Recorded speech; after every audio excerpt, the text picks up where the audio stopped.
Chapter 1470. There must be a reason behind this abnormality. Since it didn't make sense, this matter was worth pondering over. Ba Daojiang had his suspicions for a long time, but after meeting Yang Chendong and receiving the secret order, he knew what to do. Ba Daojiang, who was very clear about everything, pretended to be happy on the surface. Whenever Gray invited him, he would show up. After a few times, the entire Mongol army knew that their General Gray had established a relationship with the Heavenly Khan. Everyone knew that General Gray's future was very bright. Gray was also very happy. As he drank with Ba Daojiang more and more, the two of them got along better and better. Finally, after drinking, Ba Daojiang accidentally revealed a piece of news. The Heaven Khan was going to establish a Mongolian army. As long as he performed well, it wasn't impossible for him to become a commander.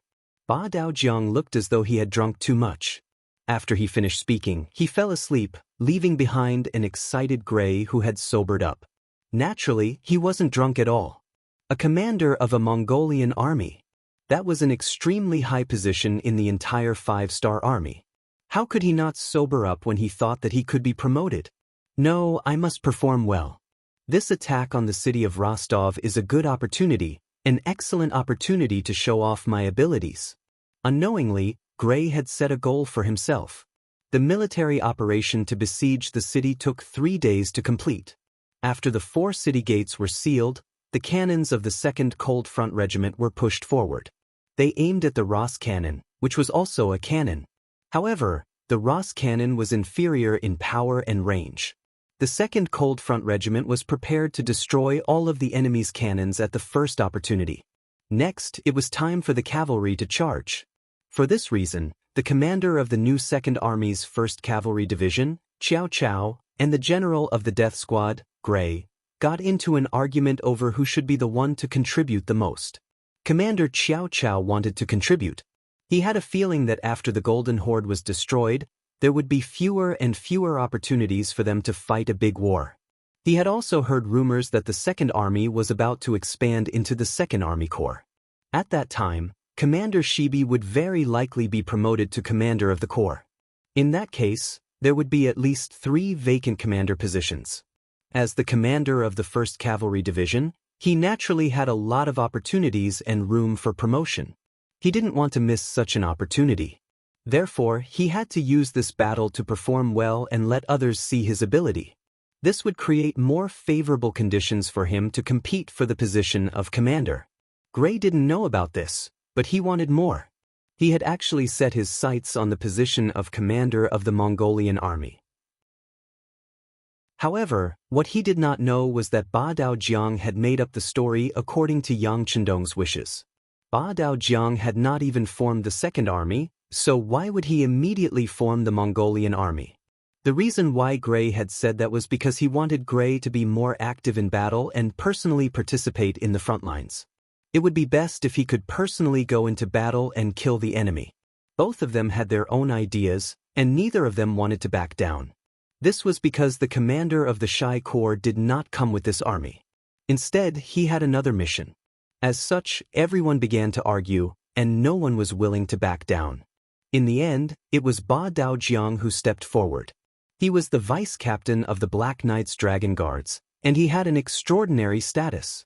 In the end, he was the one who made the decision to hand over the Vanguard mission to the Suicide Squad. 6th Young Master has said that since we are a Suicide Squad, it's only natural for us to charge at the very front. Commander Qiao, please take a step back, Ba Daojiang said coldly as he swept his gaze across Xiao Chao.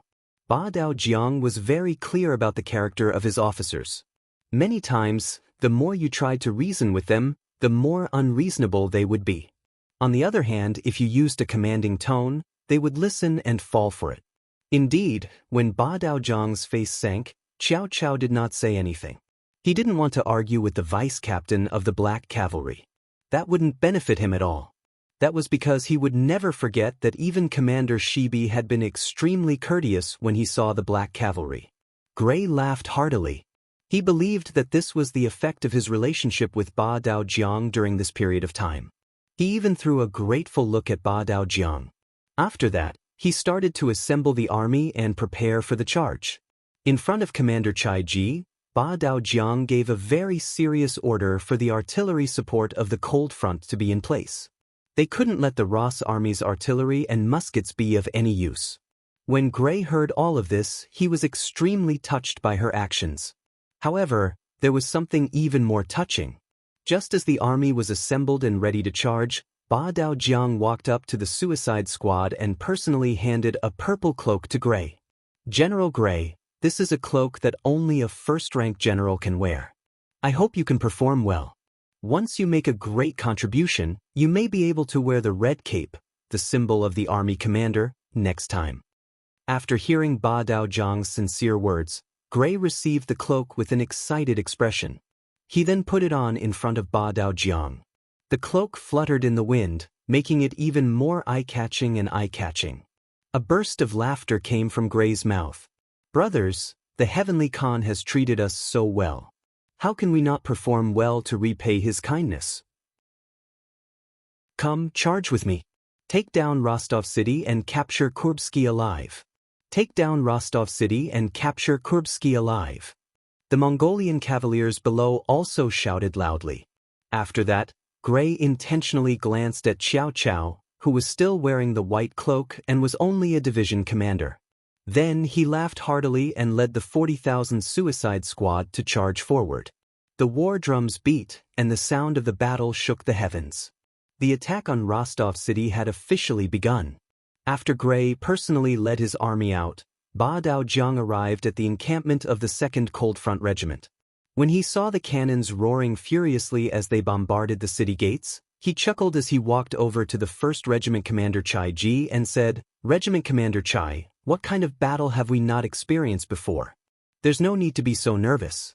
Come, have a smoke and relax." Chai Ji naturally accepted Ba Daojiang's goodwill. Taking the cigarette with both hands, he thanked Ba Daojiang and chuckled. "I'm not nervous. I'm just excited before the battle." This wasn't arrogance. It was the truth. Ever since the Cold Front's 2nd Division entered Eastern Europe, they had fought countless battles. When had the number of enemies decreased? Especially in the battle between Sarai City and New Sarai City, when they faced hundreds of thousands of enemies, they didn't show the slightest sign of retreating.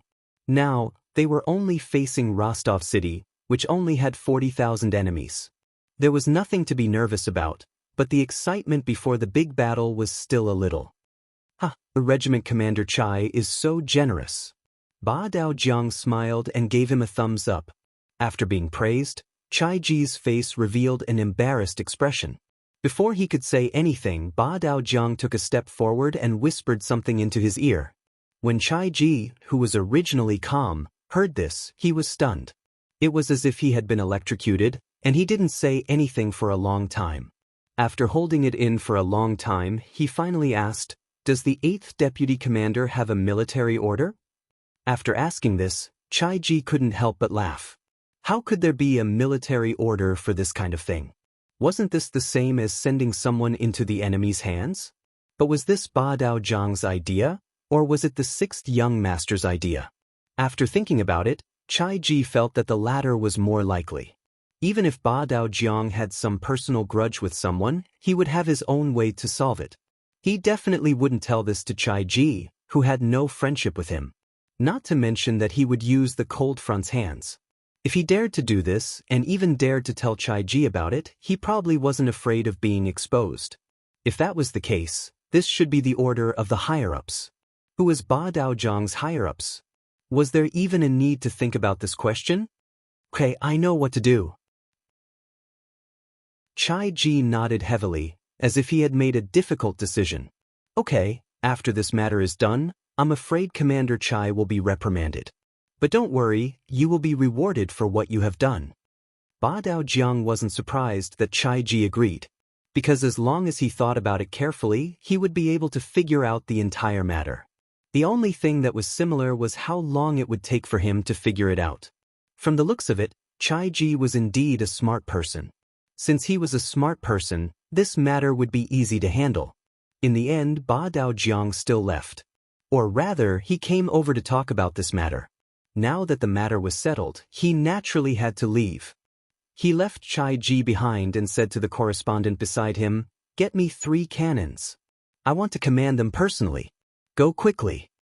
On the battlefield, General Gray led the vanguard of the death squad with 5,000 cavalrymen and charged toward the south gate. He saw that Lung Feng's cannons had already started firing and were hitting the city walls of Rostov one after another. The cannons embedded in the city gates were hit and disintegrated one after another. Without the advantage of firearms, the Russian army was like a tiger without its fangs. How could they be a match for the Mongol cavalrymen who grew up on horseback? Gray, who was laughing heartily, was in a very good mood. In his eyes, this battle wasn't difficult at all. With the help of the cannons, he only needed to launch a symbolic attack. When the city gates were blown open, he would be the first to contribute to bringing the army into the city. When the news of this battle reached the ears of the Heavenly Khan, he would be getting closer and closer to the position of commander of the army. Just as he was thinking about his beautiful future, a cannonball suddenly exploded 40 feet away from him. When the intense shockwaves reached him, one of his personal guards was thrown off his horse. This sudden and unforeseen event gave Gray a fright. Gray was shocked by this sudden turn of events. Chapter 1471. What's going on? Surprised, Gray instinctively shouted. However, when he saw that he was less than 200 meters away from the city gates, he couldn't help but heave a sigh of relief. It seemed like he had charged too quickly, causing the cannon shells to land nearby. This should be a normal phenomenon. Gray consoled himself in his heart and wanted to retreat a little. He was a little distracted just now, causing him to charge too fiercely as a general. Now, the best thing to do was to retreat a little and distance himself from the city gates. This way, he would be safe enough. Even if the 5-star army's cannons weren't accurate, they wouldn't fire at his own camp, right? However, if he were to retreat now, what would others think of him? With so many members of the suicide squad around him, would they think that he was afraid? Behind him was Ba Daojiang, who was sent by the Heaven Khan. He must be watching all of this without blinking. If he retreated like this, would they have any opinions? What would the consequences be if they reported this to the Heaven Khan? Because he had a request, there were too many restraints when he did things. At this moment, many thoughts popped up in Gray's mind. He didn't dare to retreat, but instead slowly moved forward. Hurry up and blow up the city gates. Hurry up and blow up the city gates. Gray silently muttered in his heart. For some unknown reason, Gray had a bad premonition. He kept feeling that he was in danger. Speaking of premonitions, many generals and old soldiers who frequently went to the battlefield would have them. The more they went to the battlefield, the more they experienced, the more they saw. Naturally, they would have more experience. As such, they would sometimes have certain premonitions. At this moment, Gray had a bad premonition. At this moment, he only hoped that the city gates would be blown up quickly. That way, as long as the army entered the city, the cannons would only explode within the city, and he would be much safer. Gray silently muttered in his heart. However, for some unknown reason, the cannons of the Cold Front army were clearly not up to par this time. After a dozen or so consecutive shots, they only hit the edge of the city gates. On the contrary, one of the shots landed 30 feet away from him, causing 2 of his bodyguards to suffer light injuries. No, why am I so nervous? It's too dangerous here. Let's back up a little. For the sake of his own life, Gray didn't care about what others would think of his actions. Right now, he only had one thing on his mind, and that was to retreat further and further. An idea formed in his mind. However, before he could complete his actions, 2 cannonballs whizzed over from the left and right, landing right near the purple-cloaked Gray cavalry. One of the cannonballs even landed less than 10 feet away from him. A loud explosion rang out, causing an intense shockwave to blast towards Gray's face. A few of the shrapnel fragments embedded themselves into Gray's body, with one of them striking near his heart. Immediately, blood spurted out from his body, and he couldn't stop it. Very quickly, Gray's purple cloak was dyed red, while his face turned from red to white, appearing incomparably weak. At this moment he had already dismounted from his horse and was looking up at the sky, wondering what was going on. Why was his luck so bad that he was seriously injured by his own side's cannonball? Even at the moment of his death, he didn't know that someone had done it on purpose. His actions had already caused intense dissatisfaction from Yang Chendong.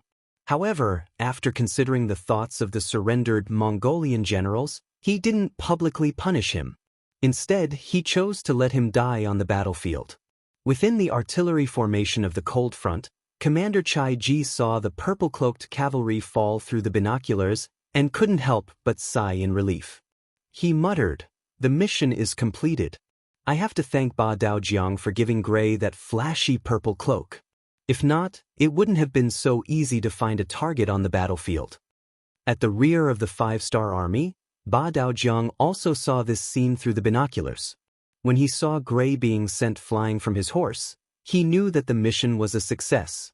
However, he still put on an extremely sorrowful expression and said to Division Commander Qiao Qiao, "Division Commander Qiao, I'm afraid that General Gray has met with misfortune. You are now the commander. Lead everyone to charge forward and take revenge for General Gray." Take revenge for General Gray. Barlu, Wu Tu, and the other Mongolian generals who were also in the middle of the army shouted in unison with a tragic expression. "Okay, I'll accept your orders." After Qiao Qiao agreed, he pulled out his cavalry sword and pointed it forward. He shouted, "Everyone listen to my orders." Tens of thousands of the 5-star army and the Mongolian army charged forward. The Cold Front's 2nd Division's 1st Regiment had also, coincidentally, broken through the south gate of Rostov City. After the city gate was destroyed by a cannon, there was nothing that could stop the cavalry's charge. Just as Ba Daojiang led his men to attack Rostov City, gunfire was also erupting all over this piece of land. Sergei led his troops to attack the city of Novgorod. His target was the 40,000-strong Rossi army led by General Maxim. Division Commander Xiao Feng led his men to attack Vyatka City. Their target was the 30,000 Russian soldiers led by General Turgenev. The world's 1st Cavalry Legion and the 3rd Cavalry Legion cooperated and headed north to attack Pskov City. Their target was the 30,000 Russian soldiers led by General Vanya. As the flames of war spread everywhere, this piece of land was filled with the flames of war for more than a month. With the support of powerful firepower and the charge of the valiant cavalry, the cities of the Rossi principalities were conquered one after another. Generals and soldiers were killed. Even some of the cities that were not completely under the control of the Rossi principalities were also affected. They were conquered by the 5-star army and changed sides. In comparison, Moscow City was very quiet. Yang Chendong had already brought a portion of his men to the outskirts of the city and set up camp. He didn't look like he was in a hurry to attack. Of course, Yang Chendong was waiting. He was waiting for the main forces of the 5-star army to come back. That would be the time for him to launch the final blow. However, all of this was seen by the soldiers and soldiers of Moscow. They believed that the 5-star army was at their wits' end. They were helpless in the face of the 5-star army's ubiquitous trenches. Especially since there was a heavy downpour a few days ago, the trenches were filled with water, increasing the difficulty of clearing the trenches. The cavalry would not be able to display their might, and the infantry would need to cross the deep ditches filled with water to advance. All of these would greatly affect the strength of the Han army. As such, the Ross army would be able to easily defend the city. This result made many of the officials and nobles in the city reveal looks of satisfaction. They were even more impressed with Ivan, who came up with this idea. What son of heaven! What extremely intelligent! He said as much as he could without the slightest bit of stinginess. On the other hand, Nevsky stood in the crowd with a thoughtful expression. He had listened to Yang Chendong's words and made sufficient preparations. For example, General Peter, who was originally his clansman, had already discussed in private. If the situation became unavoidable, they would take action to protect themselves. At that time, they might become the only remaining Rossi nobles. However, the development of the situation was not as he had imagined. Because of the trenches, the Han army could not approach the city. It seemed that Yang Chendong's words were just a boast. Who cares? Nevsky shook his head. Thinking that it would not be a bad thing for him if he could defend the city, Nevsky simply threw this matter to the side. Outside Moscow, as time passed, more and more five-star army had completed their mission and were gathering outside the city. After 10 years of separation, Commander Wu Sheng finally met his master, Yang Chendong. Sixth young master. When the two met in front of the army, and because of Wu Sheng's arrival, Yang Chendong personally came out of the camp to meet him. Wu Sheng didn't salute. Instead, he fell to his knees with a plop and began to wail. A 7-foot-tall man actually cried like a child in front of so many soldiers. Not only was this not a joke, but it also caused many people to cry at the same time. If one was not a veteran of the Third Army, they would not be able to understand this feeling. 10 years ago, they had stepped out with great ambitions and lofty aspirations. 10 years later, they had experienced countless difficulties. Now, there were less than 200 old soldiers left from the original 10,000. This nearly 95% elimination rate was not something that those who had experienced it could not understand. Yang Chendong's eyes were also slightly red. He took 2 steps forward and stretched out his hand to help Wu Sheng up from the ground. He comforted him, "Okay, young master, I know what happened to the Third Army. You have worked hard. Don't worry, this kind of thing will not happen again in the future. For those soldiers who died, we also have to comfort their families. We cannot let the heroes die with regrets." "Thank you, sixth young master." Wu Sheng, who had already stood up, quickly saluted again. Then Chunyang Yila, Lu Dai, and the others came up and saluted. These people were the first batch to follow Yang Chendong. Many of them were still young, but now they were already middle-aged. Okay, you have worked hard." After Yang Chendong returned the salutes to each officer, he would hold their hands to comfort them and encourage them at the same time. After the officers of the Third Army, it was Tian Hu's world's first cavalry army that came up. Facing them, Yang Chendong did not have so much melancholy. He only nodded to the commander and said, "You have done well." Just these 4 words were enough to prove that the world's first cavalry army's efforts were not in vain. Tian Hu was also very excited. He saluted and said respectfully, "Teacher, good day." Chapter 1472. With the arrival of the First and Third Armies, which were the furthest away from the city, it could be considered a victory. Next, it was time to deal with the main forces of the Rossi army, who were hiding in their turtle shells. On the 3rd day of the 7th month, 1463 AD, the 5-star army launched an attack on the capital of the Rossi Principality, Moscow.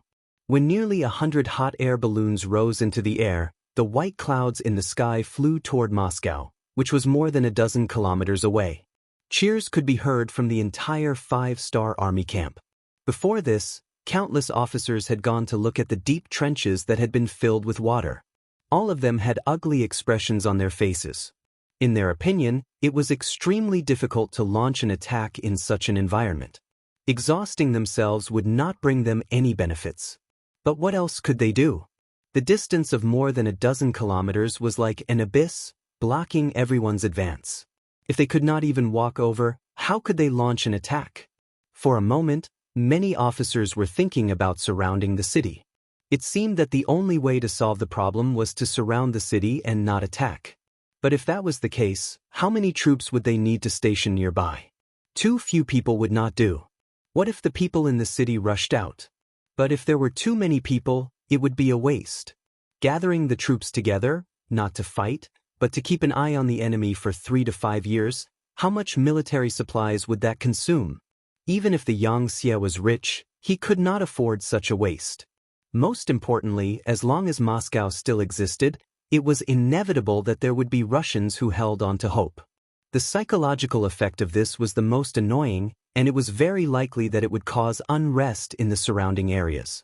When that happened, how could there be any talk of development? Just as many officers were wondering what to do, the Air Force was deployed. Everyone's eyes lit up when they thought about how the space could travel through the air and continuously attack the Russian army in the city without having to worry about the enemy's counterattack. When that happened, the city would probably become a sea of fire. When that happened, it would not be them who would be thinking about how to get in, but the people who would be thinking about how to get out. There was no need to spend any effort or worry. They could just wait for the scene of victory to appear. Excited shouts could be heard from the camp. Sixth young master, since this is the case, we do not need to leave so many troops here. There are still many troops in the surrounding areas who have not surrendered to us. Can we continue to deal with them? The battle-hungry commander Tian Hu suggested. Yes. Yang Chendong nodded. This was what he wanted to say as well. With a few orders were given. For example, Tian Hu's No. 1 Cavalry Army, the 2 divisions of the new 2nd Army, as well as the 50,000 soldiers of the Mongolian Army, and they charged to various areas to deal with the various factions that had not submitted to Yang Xie's forces. The other 2 divisions of the new 2nd Army, the 50,000 soldiers of the Mongolian Army, and the 20,000 soldiers of the Russian Army were left behind to keep an eye on the Russian Army and prevent them from escaping. Wu Sheng's 3rd Army was also to be left behind. They needed to expand their ranks and regain their former glory. For this reason, Yang Chendong allowed the 3rd Legion to recruit soldiers from the Russian division and the surrendered Mongolian army. Everything was based on their needs. After Wu Sheng left with the order, Yang Chendong summoned the commander of the new 2nd Army and officially gave him the order to establish the 2nd Army. According to the order, the 2nd Army would have 4 armies under its command and 1 division under its direct command. It would have 1 more commander than Tiger's Man's 1st Army. In total, there would be around 150,000 soldiers. Yang Chendong also revealed that the 2nd Army would most likely stay here in the future to take over the huge territories of the Golden Horde and the Russian Empire. Don't feel pressured. The steam engines you need have already been produced and tested. They will be given priority for your use. When the time comes, all the resources from the Far East will arrive here within 10 days. If something happens, reinforcements will also arrive within 10 days. Moreover, this time will be constantly increasing. Who knows, this prince might arrive at any time by carriage. When that time comes, you must not slack off. Hearing Yang Chendong's laughter, Shibi was already crying. Of course, these were not tears of sorrow. They were tears of joy and gratitude. He was just a surrendered general. How could he be favored by Yang Chendong and promoted to commander? At that time, he had already attracted a lot of envy and jealousy. Now, he was going to be the commander of the 2nd Army. The commander of the 2nd Army was Tiger's Man. He was the person who had followed Yang Chendong the longest and was also the most trustworthy person. Now, he had become the commander after that person. Didn't this mean that in Yang Chendong's heart, he also trusted him very much? With this trust, Shibi could not stop crying. In his heart, he had already decided that in this life, he would serve Yang Chendong to the best of his ability. Even if he died, he would have no regrets. Just as Yang Chendong was in the big tent, meeting with one senior military officer after another and assigning tasks to them. The Air Force had already arrived above Moscow in a hot air balloon, adjusting the direction of the wind. The sudden appearance of these white dots in the sky frightened the Russian soldiers and civilians in the city. Although the city was sealed, due to the early preparations, the law and order in the city was not chaotic. Instead, it was as orderly as usual. For them, the only difference was that they could not go out of the city. Over the years, with the continuous efforts of the Grand Duke of Blindness, the Rossi principalities had a good foundation. The so-called war was to get money and food. They had long been prepared to fight to the death with the Golden Horde, so they had made all kinds of preparations and prepared all kinds of resources. In addition, a while ago, Ivan led the army to hunt some of the nearby forces who did not submit to the Rossi principalities and robbed a lot of good things. This made the city's treasury even more plentiful. As long as it was not too wasteful, it would not be a problem for the 200,000 soldiers and 500,000 civilians in the city to defend for 5 years. This was the source of the Rossi principalities' confidence. In their view, as long as they did not go out of the city, it would be difficult for the Han army to attack. If the other party really wanted to complete the work of filling the holes, they were not afraid of such a stupid method.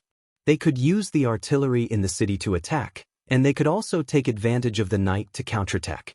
There was no need for the artillery to hit them. As long as they smashed countless holes, it would be considered a victory. It was because they were well prepared that the civilians and soldiers in the city were not afraid and still lived their lives, as they knew that many Han soldiers had gathered outside the city. This was because they firmly believed that Moscow would be a strong fortress, and no one would be a threat to them for a short period of time. But no one would have thought that this confidence would change because of the white dots in the sky. When 100 hot air balloons appeared in the sky above Moscow, all of the Rossi soldiers and civilians were shocked. There were even many people who knelt on the ground and prayed piously. Obviously, they thought that the appearance of the hot air balloons was some kind of god. This was not the first time such a thing had happened. Almost every time the hot air balloons appeared on an unfamiliar battlefield, there would be such a scene. On the hot air balloon, the Air Force commander, Sun Lixing, was clearly used to all of this. He looked down and saw that there were many civilians in the city, and there was no sign of chaos. He could not help but shake his head. All right, let us destroy everything. Just like the sixth young master said, this tortoise shell will not only not protect you, it will also become a tomb that will make you unable to escape. Men, throw the black oil. The so-called black oil referred to petroleum. It was found nearby by the mineral prospectors from Chichen City. Naturally, Yang Chendong had done a lot of work, pointing out the approximate location and finding it was naturally accurate. Since there was black oil nearby, Yang Chendong could even skip the use of explosives and directly spread the black oil over the city. When that time came, once a fire was ignited, it would be impossible to put it out even if they wanted to. Every hot air balloon was filled with wooden barrels filled with black oil. After seeing that Division Commander Sun Lixing had issued the command flag, the wooden barrels began to descend from the sky, smashing straight into the city of Moscow. Hide, hide! Countless wooden barrels fell from the sky and landed in various places. Some of them even smashed into the streets. Some of the civilians who were kneeling on the ground praying did not even have time to dodge and were smashed directly. They were immediately covered in blood and fell to the ground dead. When some people were smashed to death, the others came to their senses and hurriedly hid everywhere. They wanted to prevent themselves from becoming the next person to be smashed to death. In a short while, more than 800 wooden barrels were thrown away. Looking down from the sky, one could see the scene of black oil flowing everywhere. Sun Lixing ordered the hot air balloon to take off and began to leave the sky above the city. When the hot air balloon slowly rose into the sky, Sun Lixing lit up a bag of explosives that he had prepared beforehand and threw it down from the sky. This was the fuse. He could already imagine how fierce the fire would be. It's windy, it's going to rain. Suddenly, Sun Lixing felt that the hot air balloon was shaking unstably. It was especially strong in midair. Immediately give the order to have everyone find a safe place to land quickly. It's going to rain. Sun Lixing sighed that his luck was not good. He could not see the scene of the city burning like a fire, and said with some hatred, as for whether the rain would affect them, this was already one of their training subjects. As for whether the black oil would be extinguished by the rain, it was also tested. The hot air balloon left. The last bag of explosives also fell from the sky. Perhaps because it was thrown a little too early, it did not explode when it landed on the ground. Instead, it stopped for a few breaths of time. Then there was a loud bang, and a huge pit soon appeared where it landed. The things around it also collapsed because of this huge movement.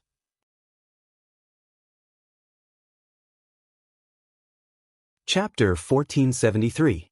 It was just a pack of explosives. No matter how powerful it was, the damage it could cause was limited. Its power lay in the fact that the sparks from the instant explosion ignited the black oil that had fallen to the ground. What followed next was a scene of fire everywhere. The raging fire blazed, creating a roasting heat as it burned rapidly. Caught off guard, or perhaps they simply didn't realize how powerful this thing was, many people were still squatting on the ground covered in black oil, observing what this thing was. A great fire ignited, instantly igniting this area, turning it into a sea of fire. Some of the soldiers and civilians who were still watching the show were accidentally stained with the black oil. At this moment, they became fuel for the fire and were instantly engulfed by the flames. They had no time to escape even if they wanted to. "Quick, put out the fire." The soldiers and civilians saw the fire that had suddenly ignited, and their shouts rose and fell. Countless basins were filled with clear water, and they poured it over the black oil. However, the result was that not only did the fire not reduce, it even grew bigger. The Rossi soldiers didn't know the characteristics of the black oil, and they didn't know that water couldn't extinguish the black oil. On the contrary, it only made the fire grow bigger and bigger. The flames soared into the sky uncontrollably. Even the 5-star army camp several kilometers away could see it clearly. Many of the soldiers were terrified when they saw the flames that filled the sky. They had originally thought that the measures taken by the Rossi soldiers would give them a headache, and that they would have no choice but to give up on attacking the city. Who would have thought that Bugnam of Gojosian would be able to ignite the fire in the city without much effort? When he thought about how the city gates were tightly shut and how there were deep trenches outside, it was the same as cutting off his escape route. If that was the case, wouldn't it be the same as spinning a cocoon around his own feet? This was really like the saying that one had lifted a rock and dropped it on one's own feet. Not good, it's raining. While the soldiers of the 5-star army were still waiting to watch the show, one of them suddenly felt something and shouted, "That's right, it's really going to rain." Aya, the Rossi soldiers in the city are really lucky. Thinking that the rain should be able to extinguish the fire, many of the soldiers sighed with a look of pity on their faces.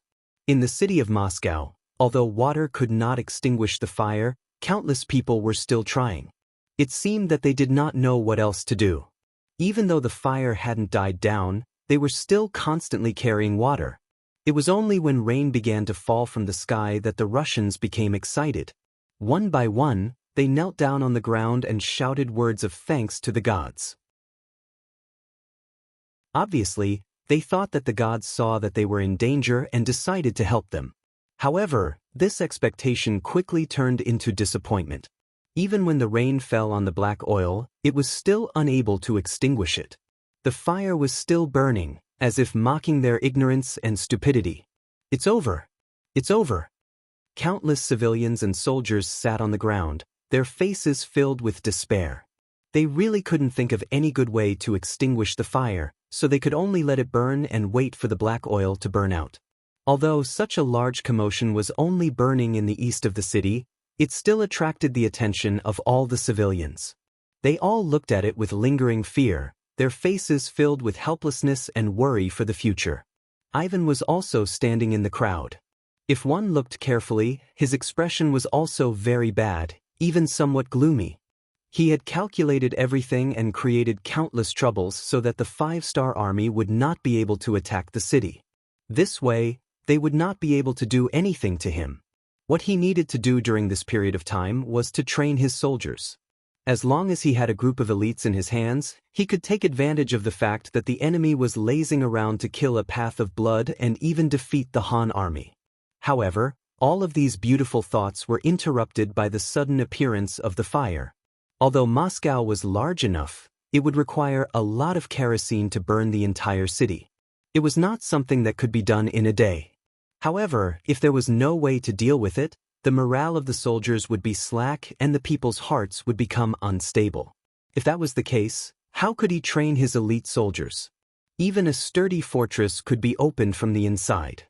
Ivan even thought that those who surrendered would take the opportunity to jump out. If that was the case, then it would be even more terrifying than the fire. It seems that I have to hurry up.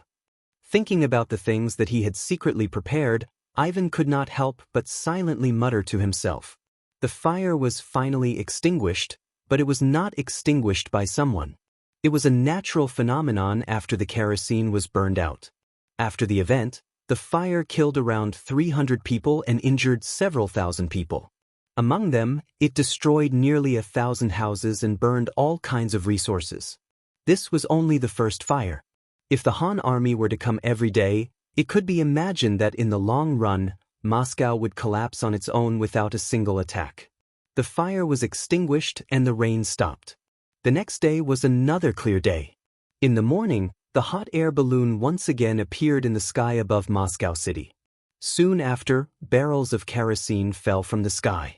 This time, the destination was not the ruined east of the city, but the west of the city.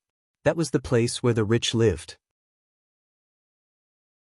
The barrels still fell from the sky, and after the explosion, the fire was still fierce. Countless rich people were forced to walk out of their homes, their faces full of despair. Knowing that water couldn't be extinguished, all they could do was watch everything happen from afar. This feeling of not being able to do anything made them feel helpless. Nevsky also stood in the crowd, watching the scene of the raging fire. He quickly made a decision in his heart. Although his house was in the city center and not in the west of the city, and these two fires did not cause any losses to him, no one knew where the hot air balloon would burn the fire tomorrow. When he thought of the ancestral property that was obtained through the struggle of several generations, if he could not protect it, then he would be useless. When he thought of the many years of effort that he had put in would also be wasted, he could no longer remain calm. He knew that he had to do something. In his mind, he could not help but think of the last few words that Yang Qindong said to him. He seemed to have found a direction in life. Under the two fires, everyone in Moscow City was in danger. The people who had been burned by the fire were already in despair. Those who had not been burned by the fire were trembling with fear. No one knew what kind of luck they would have the next day. While everyone was panicking, Nevsky came to the house of the Supreme General Peter. As members of the same family, they had a common ancestor. They were connected by blood and supported each other. In order to protect their own interests, they needed to work together from time to do some big things. This time, Nevsky came to do something big, and that was to persuade Peter to revolt on the battlefield. Although there was no such word at that time, this was what they had done. As one of the three great generals of the Rus Duchy, Peter was not angry. His years of leading troops made him develop the aura of a superior. When he saw Nevikov's visit, he frowned. Obviously, he had guessed a possibility. Then, he sighed and sat there without saying a word. When he entered the hall, Nevsky had been paying attention to Peter's reaction. When he saw Peter sigh heavily, his heart was filled with joy. He did not believe that Peter did not know what he was here for, because he had already leaked some information in advance. After probing many times, Peter had rejected him righteously. But this time, before he could speak, Peter had already sighed and lowered his head. Didn't this mean that Peter's will was shaken? Peter was a general in the army, and he had the authority to command 50,000 cavalrymen. If he could persuade Peter, it would be a great help to the next step of the plan. On the other hand, without Peter's support, even if he could get the help of other nobles, the amount of troops they could gather would be limited. It would be as difficult as ascending to the heavens to turn the tables in the city. Nevsky slowly sat down in front of Peter. He did not immediately get down to business. Instead, he sighed and said, "I have heard about your situation. Your family must have suffered heavy losses. Don't worry, I have already sent 20,000 taels of silver and some food to your family. It should not be a problem for you to survive for a while." Peter's luck wasn't good. His house was located in the center of the Western District. His house was set on fire. Although he had made some preparations and his staff had safely evacuated, it was too late to move the things in the house. Many things were burned. If it was a normal time, it would not be a big deal to lose some things. After all, he was a general in the army and did not lack money. He could just buy some things with money. But now that Moscow had been sealed off, everything was limited. Even if you had money, you couldn't buy it. In this situation, sending some food was like sending charcoal in the snow. It could save lives, so Peter had to accept this favor. Thank you. Peter slowly raised his head and thanked Nevikov. "We are all connected by blood. There's no need to be so courteous." Nekov chuckled. But then his face slowly sank. "But this is not the solution. What if the next thing is burned? What should we do? This kind of passive defense is not a long-term solution." How could Peter not know that these words were reasonable? But what could he do? Was there really going to be a rebellion? It was very difficult for him to betray the blind Grand Duke. After all, he was where he was today because of the blind Grand Duke.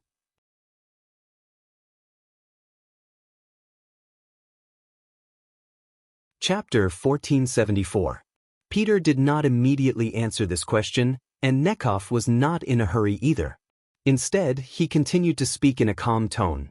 This time, the Han army came with great ferocity.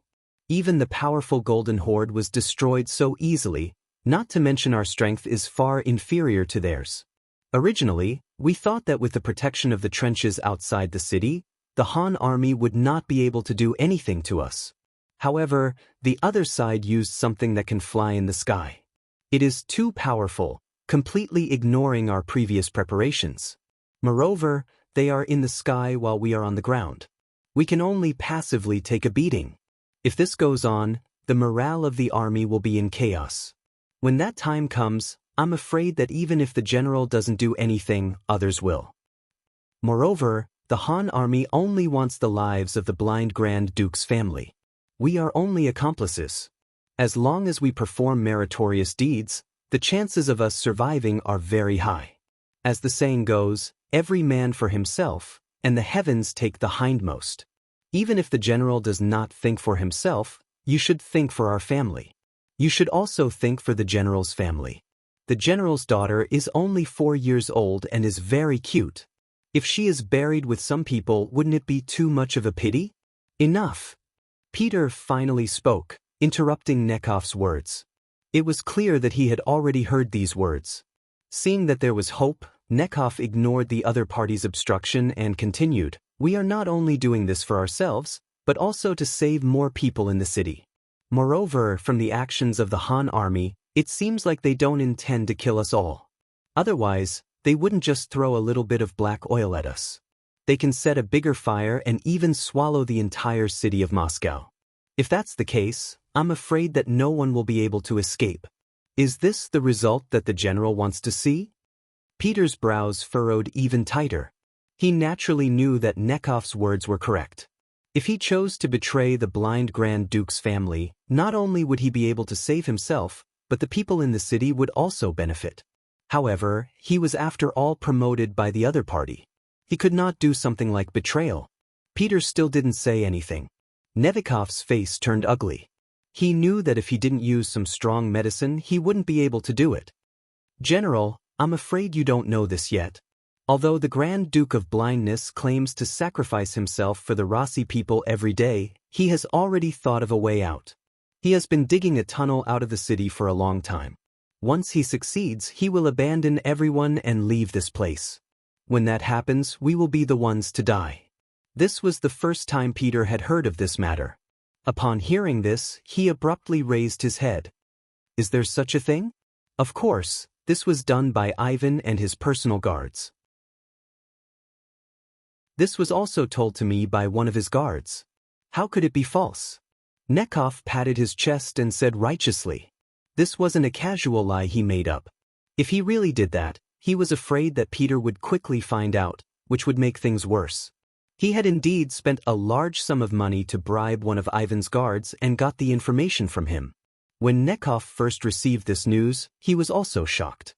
He cursed Peter's slyness in his heart. However, he immediately thought that this was an opportunity. An opportunity to convince Peter to work for him. That was why he came. As expected, Peter remained silent for a long time after he told him the truth. Seeing that Peter was wavering, Nekhov took the opportunity to say, "General, those who do great things must not be soft-hearted. You want to be loyal to the other party, but now the other party wants to abandon you. They didn't even tell you about such an important matter. I'm sure they won't inform you when they leave. Is it worth it for us to work for such a master?" This time, Peter was at a loss for words. "Sigh, even if he doesn't treat you as a human, why should you treat him as a human? General, for your family and the 500,000 civilians in the city, you can't hesitate anymore." Nekhov tried his best to persuade Peter. "All right, but I need to investigate this matter first. If it is true, I will contact you." The feeling of being abandoned finally made Peter waver. The only difference was that he still needed to investigate this matter. With his connections in the military, it wouldn't be difficult for him to figure out the truth of the matter now that there was a direction for the matter. "Oh right, the tunnel is near the north gate where Ivan is guarding. Nekhov knew that the matter was almost done. He immediately revealed the location of the tunnel. This time, Peter didn't say anything. He nodded heavily. It was obvious that he had thought about what to do next. Not long after Nekhov left, a few of Peter's trusted soldiers followed him out. They were heading towards the north gate. Not long after, a few of them rushed back before the sky turned dark. It was obvious that they had gotten some information. Although it wasn't specific, it was enough to know if it was true or not. Ivan was currently in his courtyard in the city, listening to his men's report. They were talking about Peter's trusted men coming to the north gate to observe the defense. "What are they doing here?" Ivan frowned and asked. "They said that they are here to learn under General Peter's orders." The captain straightened his body and replied, "Learn? They didn't learn before. What are they learning now?" Ivan had a bad premonition at this moment. "General Peter is still trustworthy," the captain said hesitantly. "No. The most trustworthy person in this world is himself." Ivan shook his head. He was a person who didn't trust others easily. As long as there was a trace of abnormality, he would ask why. Otherwise, he wouldn't be able to sleep peacefully. Could it be that he sensed something? That's impossible. The ones who dug the tunnel are the young master's personal guards. They should be loyal and wouldn't casually leak the news. The captain shook his head and said with a confident tone, "Loyal?" Ivan gave a wry smile after hearing that. If they were in a strong position, they would naturally not suspect these people who had followed them for many years. However, the current situation was that danger was approaching at any time. At this time, no one could be trusted, and anyone could betray them and become their enemy. Ivan, who didn't trust anyone and couldn't trust anyone, shook his head. "This matter isn't right. How about this? Immediately order people to keep an eye on Peter's mansion. I need to know his every move. Also, assign a group of people to wait outside the mansion. Once the matter is exposed, they will take action. In short, we can't leave anything behind, not even the slightest hidden danger." Ivan's words were quite decisive. From the looks of it, a general like Peter could be killed as long as he didn't like it. Seeing this, the captain of the bodyguards gasped and said, "Yes, young master, I understand." "Okay, go do it." Ivan nodded and arranged. Not long after, a few tall men appeared on the street not far from Peter's residence. They entered a small courtyard to rest. And this scene was quickly reported to General Peter's ears. Ever since he sent people to inquire about the news, he had made sufficient preparations. After all, the crime of spying on a superior was not light. Since he wanted to do this, how could he not be prepared at all? Therefore, long before Yifan took action, he had already sent people to keep an eye on his mansion and the surrounding streets. With his understanding of Yifan, if the other party sensed something, regardless of whether or not he had figured out his intentions, he would first send people to keep an eye on him, just in case. When the people below reported the situation to Peter, his expression was calm, but his heart was incomparably turbulent. Sure enough, he was still suspected. Could it be that it was so difficult to be a loyal subject? With Ivan's temperament, after this matter, the relationship between the two would not be as seamless as before. If there was a chance, the other party would even get rid of him. Speaking of tough means, this Ivan was much more powerful than his father, the Grand Duke of Blindness. Forget it if that's the case, he is forcing me. At this moment, Peter had made some kind of decision. He slowly got up and went straight to the study. Half an hour later, several servants in the mansion who were in charge of buying and selling tomorrow's food walked out of the courtyard.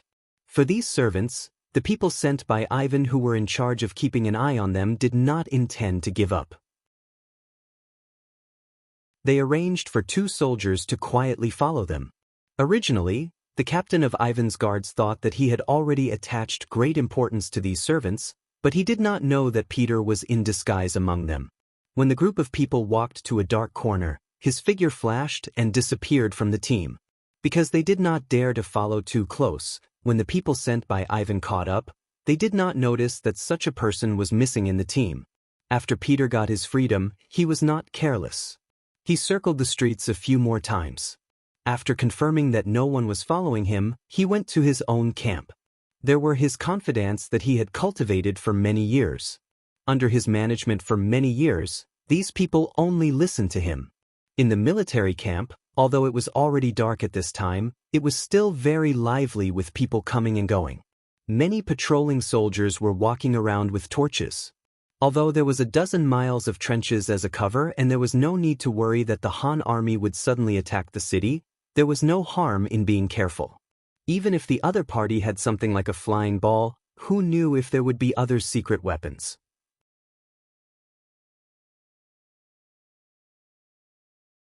Chapter 1475. When Peter arrived outside the barracks dressed as a servant, several soldiers quickly came forward to interrogate him. When they saw that the person who came was the Supreme General, they were all confused. Peter waved his hand rudely and said to several confidants who had already learned of his arrival, "Keep an eye on these people, as long as they don't act rashly, don't make things difficult for them." The matter of him coming to the barracks must not be spread out. He doesn't trust these patrolling soldiers. Although several confidants were a little puzzled after listening, but since it was the Supreme General's order, they should carry it out without any discount. At that moment, the small group of soldiers unarmed and temporarily watched over them. For Peter, this is nothing more than a trivial matter. At this time, he has stepped into the main tent and secretly met with his confidants here. Although the matter of the black fire released by the flying ball has not yet spread to the barracks, all the soldiers know about it, and they are all at a loss. They don't know what kind of fate is waiting for them. Will they be burned to death by the black fire one day? The arrival of Peter undoubtedly brought hope to everyone. At least let them understand that there is something to do. Peter didn't have the slightest intention to hide from his confidants. He told them about the tunnel he obtained, and then said that because he knows too much, he has been targeted and may even be killed at any time. Those who can come to the tent are all Peter's confidants. It can be said that everyone is bound together for good or ill. If something happens to Peter, it can be imagined that their positions will not be guaranteed. Therefore, everyone can be said to be angry. They accused Ivan of disregarding the righteousness and sneaking away secretly, and at the same time, they also complained about the general's experience. "General, if we can't do it, let's rebel." A 10,000-man general named Sidney took the initiative to stand up. Although his voice was not loud, his attitude was very clear. "Yes, General, let's rebel." The other generals also woke up. At this time, they all thought of something and said in unison, "Good." To be honest, the Han army has contacted this general before. As long as we are willing to surrender, our lives can be saved. As long as we bring out a part of the property, we can also keep a part of it. Peter nodded with satisfaction and threw out a bait to everyone. The so-called property could be brought out of the country. This was a very plausible explanation. Perhaps the little generals in the army did not have much wealth, but in times of chaos, they could rob. Once he got his hands on it, everything would be his. Moreover, Peter had already hinted to them that as long as they could keep a portion of the property they brought out, wouldn't that mean that the good things they snatched this time could be considered their own private property? Even if they turned in some of the good things, the remaining value would be much higher than their own value. The young generals who understood this sentence immediately rubbed their palms together, their faces filled with excitement. Everyone's enthusiasm was aroused, and Peter smiled with satisfaction. If you want the army to listen to you, you have to give them some benefits. Otherwise, why would they work for you? Not to mention that they were dealing with Ivan, the blind archduke who had ruled them for many years. However, it was different with benefits. The Grand Duke of Blindness was nothing more than a synonym for wealth in the eyes of these people. However, robbing was robbing, and there were some things that had to be made clear. At the very least, they could not cause the Han army to be unhappy because of robbing. Everyone remember, you can't rob the things in the palace. Not only that, we have to keep an eye on him. Those things are left for the Han people. What? The generals were puzzled at first, but when they came back to their senses, they quickly nodded. They could drink soup, but the Han army must eat meat. Otherwise, they would not even be able to drink soup. This was Peter's political wisdom. As the saying goes, it is better to be happy together than to be happy alone. Sometimes, being a little brother is very comfortable. If you don't have the strength to be the big brother, then you will really be a bird that sticks out. Peter's words made everyone come to a realization, and they were still very happy. As the capital of the Rus Principality, Moscow could be said to be the economic, political, and cultural center of the entire force. More than 70% of the country's rich were gathered here. Even if they could not touch the national treasury, there were still many things in the hands of others that could be robbed. With these words, everyone saw a goal, and all the generals rubbed their palms in excitement. It looked like they were just waiting for General Peter's order. This was exactly what Peter wanted. His method of controlling them was very simple, and that was to enjoy the blessings together, so that they could face the difficulties together. This time, he had to deal with the blind Grand Duke and the one who was said to be a rare genius, Ivan. He had no choice but to do everything carefully. Even so, he did not dare to guarantee that he would win. If the situation had not reached a critical point, he would not have taken such a risk. Of course, there were 200,000 soldiers in the city, and he could not rely on himself. Although he was not sure if he could find helpers, at least he could not let some people ruin his plans. With a rough plan in his heart, Peter began to give orders to the generals, giving them a target to attack. In less than an hour, all the generals were clear about their mission and left the tent. They still needed a certain amount of time to convince the soldiers below to act in concert with them.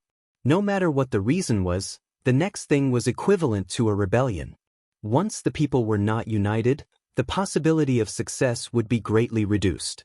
For this reason, Peter set the time to take action in the middle of the night. That was when the army's defense was the most lax, and there would be enough time for the generals below to arrange everything. Peter himself took advantage of this short period of time to take out the two items on his body, namely his saber and jade pendant. These two items had been with him for many years and never left his side. After taking out these two items, which were enough to win the trust of others, he called over several of the most trustworthy guards in the army and had them take these items to Supreme Generals Boris and Sergei, asking them to meet him in his own residence. After doing these things, Peter once again changed into the mansion's servant clothes and returned to the mansion. On the way, he successfully met up with the mansion servants who were taking food, and then returned to the mansion without anyone noticing. After this series of actions, the people that Fan sent to follow them didn't notice too much. Perhaps they never thought that the servants who left the mansion could play any tricks, so they didn't take it seriously. They only followed from afar and didn't even count the number of people. Peter was able to return to the mansion. At this time, there was still about an hour before midnight. At this moment, Ivan was still leading a group of trusted aides who he thought he could trust to continue digging the tunnel. It must be said that the progress of this work wasn't very fast. Because of the cover-up, just the work of taking out the soil and sending it out took a lot of time. But under Ivan's personal supervision and urging, the tunnel was about to be completed. Perhaps it would be completed in 3 days. At that time, Ivan would bring out his ambitious and ruthless character, abandon everything now, and leave this place. While Ivan was constantly urging everyone to speed up, Boris and Sergei each brought 4 guards to Peter's mansion. When Peter heard that the 2 generals came as promised, he couldn't help but let out a long sigh of relief. He was really worried that the 2 of them wouldn't come. If that was the case, whether his plan would succeed was really unknown. But now, it was different. Their arrival meant that his plan was closer to success, and he was more confident. Men invite them in. No, this general will personally invite them. Peter stood up and strode out to welcome them. The 3 generals were seated in a triangular formation in an inner hall that wasn't very spacious. Peter personally poured wine for 2 of his comrades. Then, without saying a word, he downed the wine in 1 gulp. Then, he took a bite of the delicacies that were already on the table and sighed in satisfaction. "Oh, the wine is good, the dishes are also good." Seeing Peter's actions, neither Boris nor Sergei moved. They just stared at him with a puzzled and somewhat guarded expression. After all, it was a special period, and it was already a taboo for the generals to gather in private. If it weren't for the token, they might not have come even if Peter personally invited them. It was because they saw the token that they thought that something had happened to Peter. That was why they decided to come and take a look. Since Peter was fine, they had to be more careful. If they accidentally fell into a trap, they would be too stupid. The two generals didn't drink, and Peter couldn't help but laugh. What? Am I not worthy of your trust? While speaking, Peter intentionally looked at the empty wine glasses of the two generals, as if he had just finished the wine in front of them and proved that there was no problem with the wine, so what were they worried about? Sigh. Speaking of which, this time I took the risk to invite the two of you here because I have something to tell you. To be honest, this will be the last time I will sit down and drink with the two of you. Just treat it as an extra thought. How about we have a drink together? Peter said as he reached for the wine jug, as if he was going to pour more wine. He could see that even though they seemed to have a good relationship, no one actually trusted each other. Since that was the case, he didn't feel any psychological pressure to use the two of them. Wait, let me do it. Sergei interrupted Peter's actions and reached for the wine jug with a smile on his face. He first shook it lightly, then casually furrowed his brows. Is this all you have? How can it be enough for the three of us?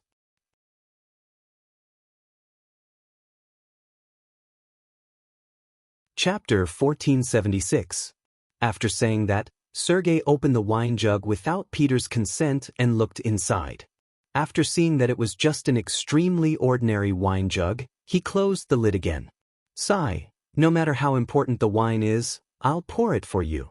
Of the three of them, the oldest was Boris and the youngest was Sergei. What he said made sense, but why did he check the wine jug just now? He still didn't believe it, so he took the opportunity to check it. After seeing that there was no problem, Sergei was relieved. He cast a reassuring look at Boris, who had been sitting there without moving, then he began to fill the 3 wine glasses on the table. Peter saw Sergei's actions with his eyes and heart, but he didn't say anything. However, he didn't say anything as if everything was supposed to be like this. He chuckled and raised his wine glass again. He looked at the two of them and said, "Come, for our last reunion, let's drink." Clang. The 3 wine glasses collided together, and everyone drank it in one gulp.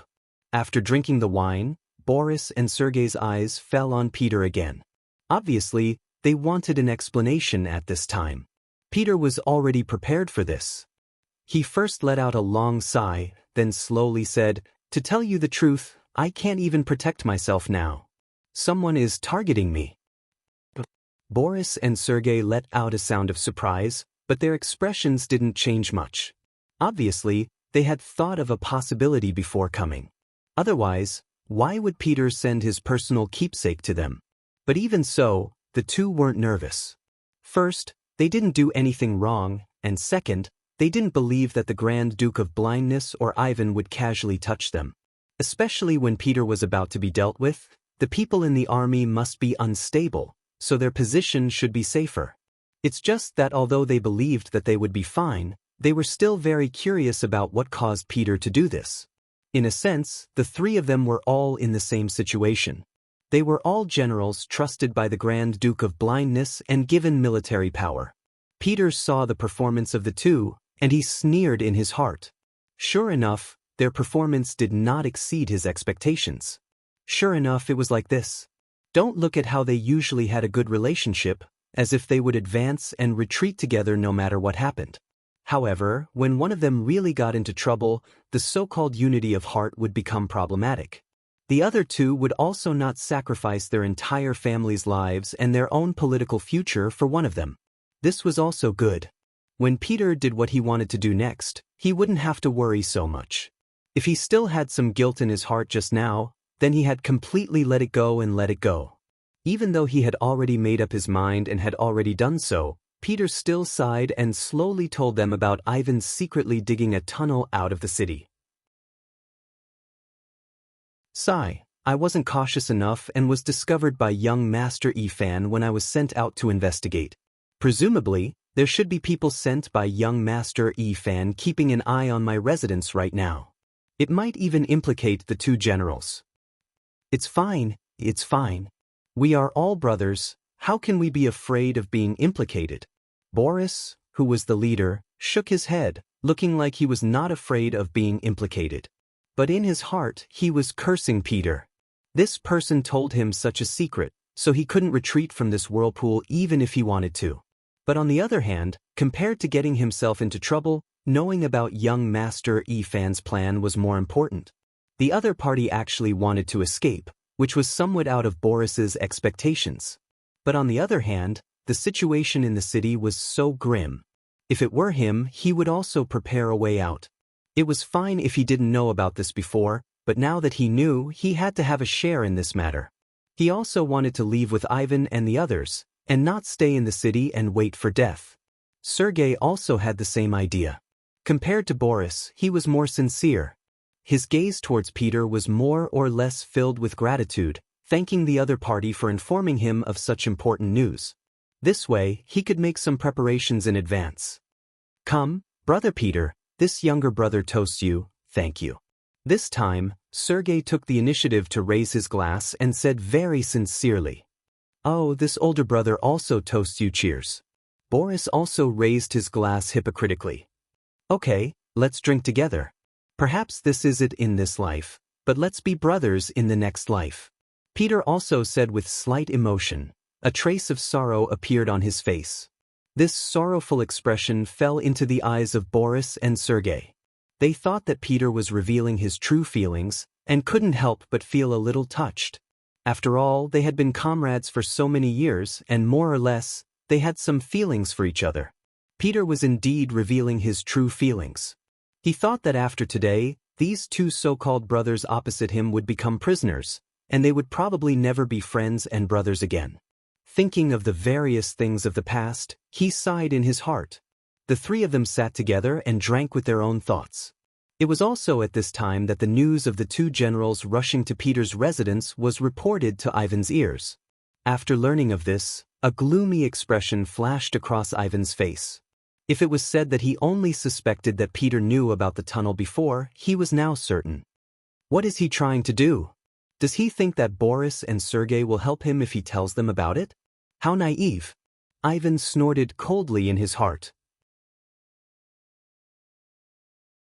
In the past, he had always heard from his father-in-law that Peter was a talented person, and how powerful he was, but now it seemed that it was nothing more than that. "Young master, should we arrest them now?" The guard captain asked in a reminding manner. "Send someone to keep an eye on their every move, I want to see what choice they have." Ivan shook his head and dismissed the idea of making a move now. In his opinion, since Peter had summoned the other two over, it meant that they were still hesitating. At the very least, they had no intention of attacking. Since that was the case, there was no harm in waiting for a while. He was really curious about what Boris and Sergei would choose and what kind of decision they would make. This would also determine whether he would take them with him when he went out of the city next. Ivan wanted to use this matter to judge people's hearts, but what he didn't know was that Peter deliberately created such a smokescreen because he understood him. In this way, he would have enough time to make a move. The guard captain received the order and sent more people to keep an eye on every move in Peter's residence. According to the young master's order, once they sent someone to summon their subordinates, they should immediately take them down. The reason why they made this decision was that they thought that their every move was very secretive, and they didn't know that Peter had already discovered them. Time passed by little, the military camp belonging to Peter was being mobilized, and according to the instructions of General Sidney, who temporarily took over the position of General Peter, the military camp was under martial law and no one was allowed to leave. At the same time, Nevsky also lobbied several dignitaries who held a certain amount of military power in their hands. The first fire needed to be lit by them. Although the blind Grand Duke trusted Boris and the other two generals, according to the management mechanism of the army, he still arranged people outside each military camp to keep an eye on everything. This was the principle of using people with suspicion and using people with suspicion. For example, once Sidney made a move, the news would reach the ears of the blind Grand Duke as soon as his army left the camp. In this way, the other party could make some targeted measures in a very short time. So no matter how one looked at it, the military camp shouldn't make the first move, so this task fell into the hands of Nevsky and the other dignitaries.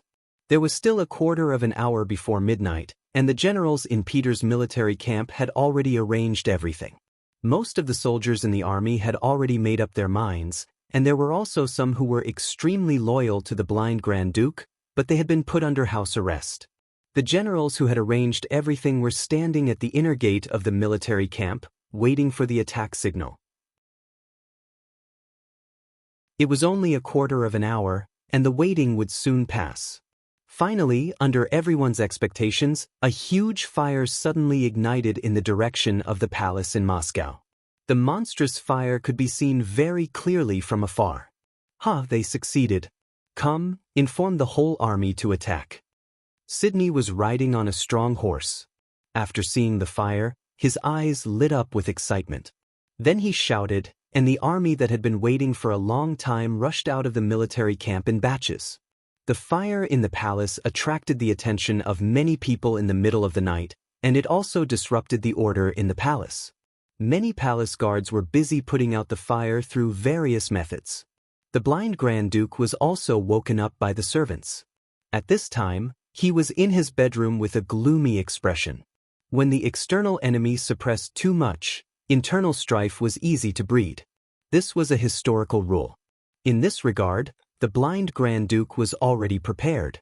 He sent out countless spies, trying to keep an eye on the places where the people lived in groups in the city.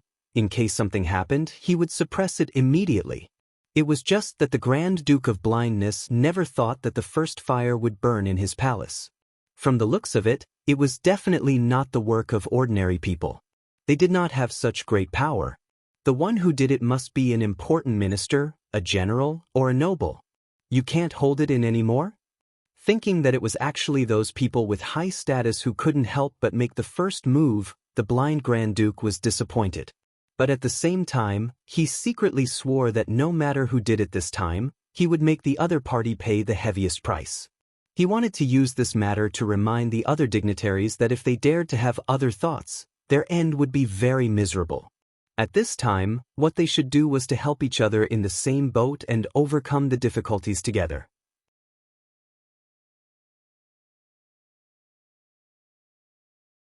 Chapter 1477. Men, quickly summon the three great generals for a meeting, the Grand Duke of Blindness said calmly. The palace guards went to pass on the message. And just as they received the order and left, young Master Ifan also came to the palace and saw the Grand Duke of Blindness sitting there with an ugly expression on his face. "Father-in-law, are you okay?" "I'm fine." An amiable smile appeared on the blind Duke's face. No matter how angry he was, as long as Ivan appeared in front of him, it would seem that all his anger would dissipate. It could be said that he didn't just like his son, he doted on him. Fortunately, Ifan was also capable and didn't let him down, so he wasn't spoiled. But even so, he dared to do some big things in private. For example, he didn't tell his father-in-law about the tunnel. And now, such a thing happened in the city. The fire actually spread to the palace. Ifan certainly knew that some people in power couldn't help but take action. This was the beginning of the real chaos. He also thought that it was necessary to explain the matter to his father-in-law. "Father-in-law, your son has been hiding something from you." What is it?" The Grand Duke of Blindness said nonchalantly. Because he spoiled Ivan, there were many things that he would not report to him before doing. The Grand Duke of Blindness was already used to this. "Father-in-law, I dug a tunnel, a passage leading to the dense forest in the north of the city. Once the tunnel is dug through, we can quickly reach there from the city. As long as the attack is sudden enough, we will definitely be able to catch the Han army off guard and carve out a bloody path." Ifan opened his mouth and confessed everything. The dense forest in the north of the city? A passage? At this moment, the blind Grand Duke finally couldn't stay calm. His face revealed a nervous expression.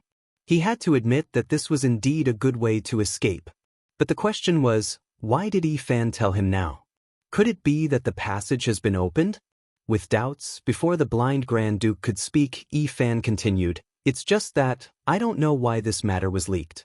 It was actually known by Great General Peter. He even sent people to investigate tonight, but they were sent away by my men." What? The Grand Duke of Blindness suddenly stood up. At this moment, his nearly blind eyes seemed to burst with infinite anger. Peter knows. Where is he now? Right now, he's having a drink with General Boris and General Sergei at home. My men have been keeping an eye on them. At this moment, Ivan said with a guilty conscience. No matter what, his actions this time were a little overboard. Although her father-in-law might not pursue his own responsibility, it was still necessary for him to apologize. The three of them are together? What's Peter going to do? The blind duke quickly calmed down. He had a feeling that things were getting out of hand. He even suspected that the fire in the palace had something to do with it. The blind duke seemed to be thinking about something and didn't speak for a long time. Seeing this, Ivan said anxiously, "Father-in-law, is it because I shouldn't have dug the tunnel?" There's nothing wrong with leaving an extra path. Digging the tunnel was originally one of the escape routes. This isn't wrong. However, such a secretive matter shouldn't be known to outsiders. Furthermore, since you suspect that Peter knows about this matter, why didn't you immediately control him? The Grand Duke of Blindness shook his head and questioned him. He could allow Ivan to make some small moves and even act on his own without informing him, but he couldn't allow him to mess things up. This was especially so at such a crucial time. Facing the black flames released by the Han army's celestial sphere, the nobles and commoners of the city were already in a state of panic. Especially at such a time, everything had to be done with caution. Otherwise, the slightest carelessness could lead to a huge problem that could spiral out of control. It's fine that you escaped through the tunnel, but it was also discovered by others. More importantly, you knew all this and didn't take any remedial measures. That's your fault. Capture Peter, including everyone in his residence, the Grand Duke of Blindness said in an unquestionable tone. Ivan couldn't help but frown when he heard this. Father-in-law, Boris and Sergei are also in General Peter's residence. He indirectly meant to remind the blind duke that the two generals might know the truth now. Should they also be arrested? The blind duke's expression showed a trace of pain at this moment, but he quickly nodded and said, arrest them all. After I talk to them, I'll consider whether to release them or not. Capturing 3 generals all at once, and all of them wielding great power at that. Even the Grand Duke of Blindness had to think carefully. Understood. Ivan nodded. At this time, he had to admit that he was far inferior to his father in terms of ruthlessness. It was said that kings and emperors couldn't have their own feelings. Everything had to make way for benefits. It seemed that this was indeed the case. After Ivan received the mission, he was about to bring his men to Peter's mansion. But before he could bid farewell to the Grand Duke of Blindness, he saw a guard captain rushing into the main hall with a panicked expression. Reporting to the Grand Duke, there's a mutiny in General Peter's barracks. They rushed out of the barracks and ignored our warnings. They are running in the city, and their destination seems to be our palace. This is bad. Ivan's expression changed drastically. The worst situation still happened. The blind duke's face also became much gloomier at this moment. But he quickly returned to normal. Don't be afraid, we'll deal with whatever comes our way. Peter alone can't overturn the sky. How about this, Ivan? Immediately mobilize your soldiers to guard the palace. At the same time, find the soldiers who are familiar with Peter's generals and ask them to help persuade them. I believe these people will know what to do. The Grand Duke of Blindness was indeed not panicked, because he knew very well that although Peter was also a general with great power, all of his power had been given by him, and the soldiers under him had also been given by him. Since he could give it now, he could take it back when he needed it one day. Ivan was infected by his father-in-law's calmness. It seemed that even if the sky fell, he wouldn't be afraid. He quickly nodded and went to gather the army. The blind duke sat high in the hall. He had to wait for this rebellion to subside. Otherwise, he wouldn't be able to rest. In Peter's mansion, Boris and Sergei also heard the commotion outside. At that moment, the two of them had unsightly expressions. Could it be that Peter's military camp had already made a move? If that was the case, the meaning of them staying here would be completely different. If they stayed here, would it make people think that they were already accomplices? If that was the case, based on their understanding of the Grand Duke of Blindness, it would be impossible for them to stay out of this matter. On the other hand, Peter was drinking contentedly, not caring that Boris and Sergei wanted to eat him. Of course, the reason why he could be so calm was all because of the 8 murderous guards in the room. With these guards in hand, Peter wasn't afraid that some people would use force on him. Even if he couldn't use force, he wasn't afraid at all with just his mouth. At this moment, the more Peter didn't seem to care, the angrier Boris became. He felt that he was being used.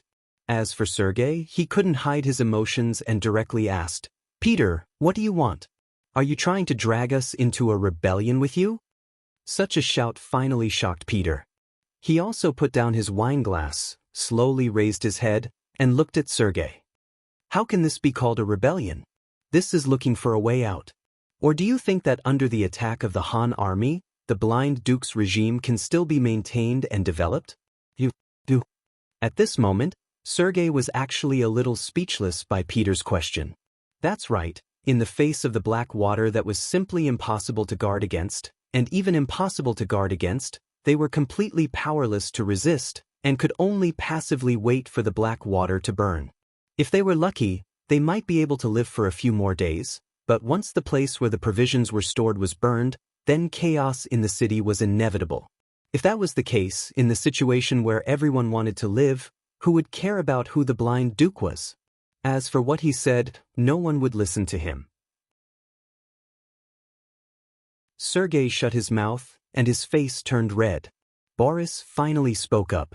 "Peter, even if that's the case, we should think of other methods, such as breaking out of the encirclement. After all, we have an army of 200,000 soldiers and plenty of firearms and cannons. If we bring them out, we might be able to carve out a path of blood." This time, Peter didn't speak out against it. Instead, he nodded in agreement. That's right. However, he did not know if General Boris had thought about the possibility of breaking out of the encirclement. Even if we break out, we still need someone to charge and cover the rear. If that's the case, how many of us can survive? I don't want to gamble on my luck. If I'm arranged to charge or cover the rear, I'm afraid it'll be too late to do anything. Boris, who originally wanted to say something, didn't say anything. With the Blind Duke's trust in him, he was confident that he wouldn't do those dangerous things. However, nothing was absolute. If he was really given such a dangerous mission, would he still be able to say no? If he really did that, the Grand Duke of Blindness would be the first person to not forgive him.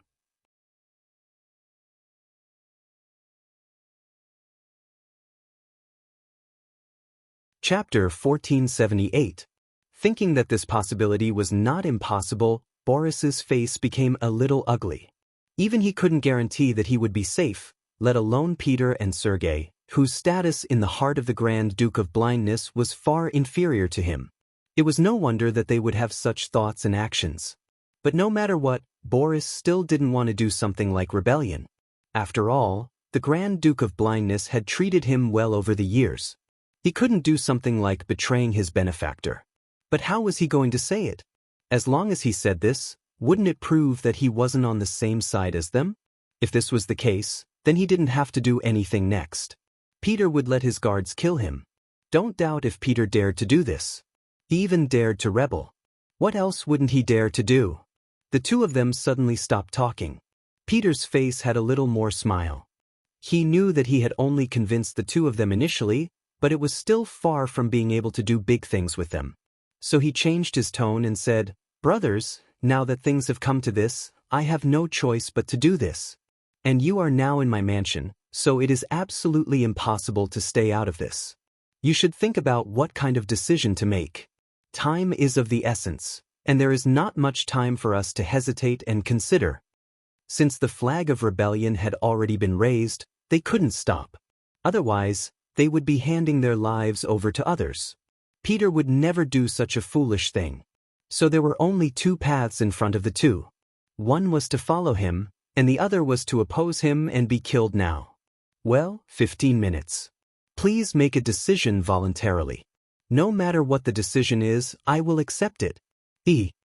As if he had just said a very ordinary sentence, Peter sat back down after saying this. He picked up the wine glass again and drank slowly. What do you mean by, I will accept any decision? I'm afraid that once they object, it will immediately lead to a fatal disaster. This wasn't voluntary at all, it was completely forced. However, the situation was not as good as the others. At this moment, the two of them didn't dare to say anything. They could only look at each other and return to their seats. The hall once again fell into silence. There was only the heavy breathing of the 8 blade-wielding bodyguards. A huge fire suddenly broke out in Moscow, and soon, the sky seemed to be burning red. Yang Chendong, who was outside the city, couldn't help but notice all of this. Yang Chendong was already asleep when he received the report from the Black Cavalry. By the time he put on his clothes, the fiery red area was getting bigger and bigger. Looking at all this, Beta Persei scratched his head. Young master, don't tell me they're really fighting amongst themselves. Yang Chendong rolled his eyes at Beta Persei. What do you mean by really fighting amongst themselves? Looking at the situation, it's clearly fighting amongst themselves. Yang Chendong had already expected this result, but he didn't think it would come so quickly. After all, it was only 2 days of fire.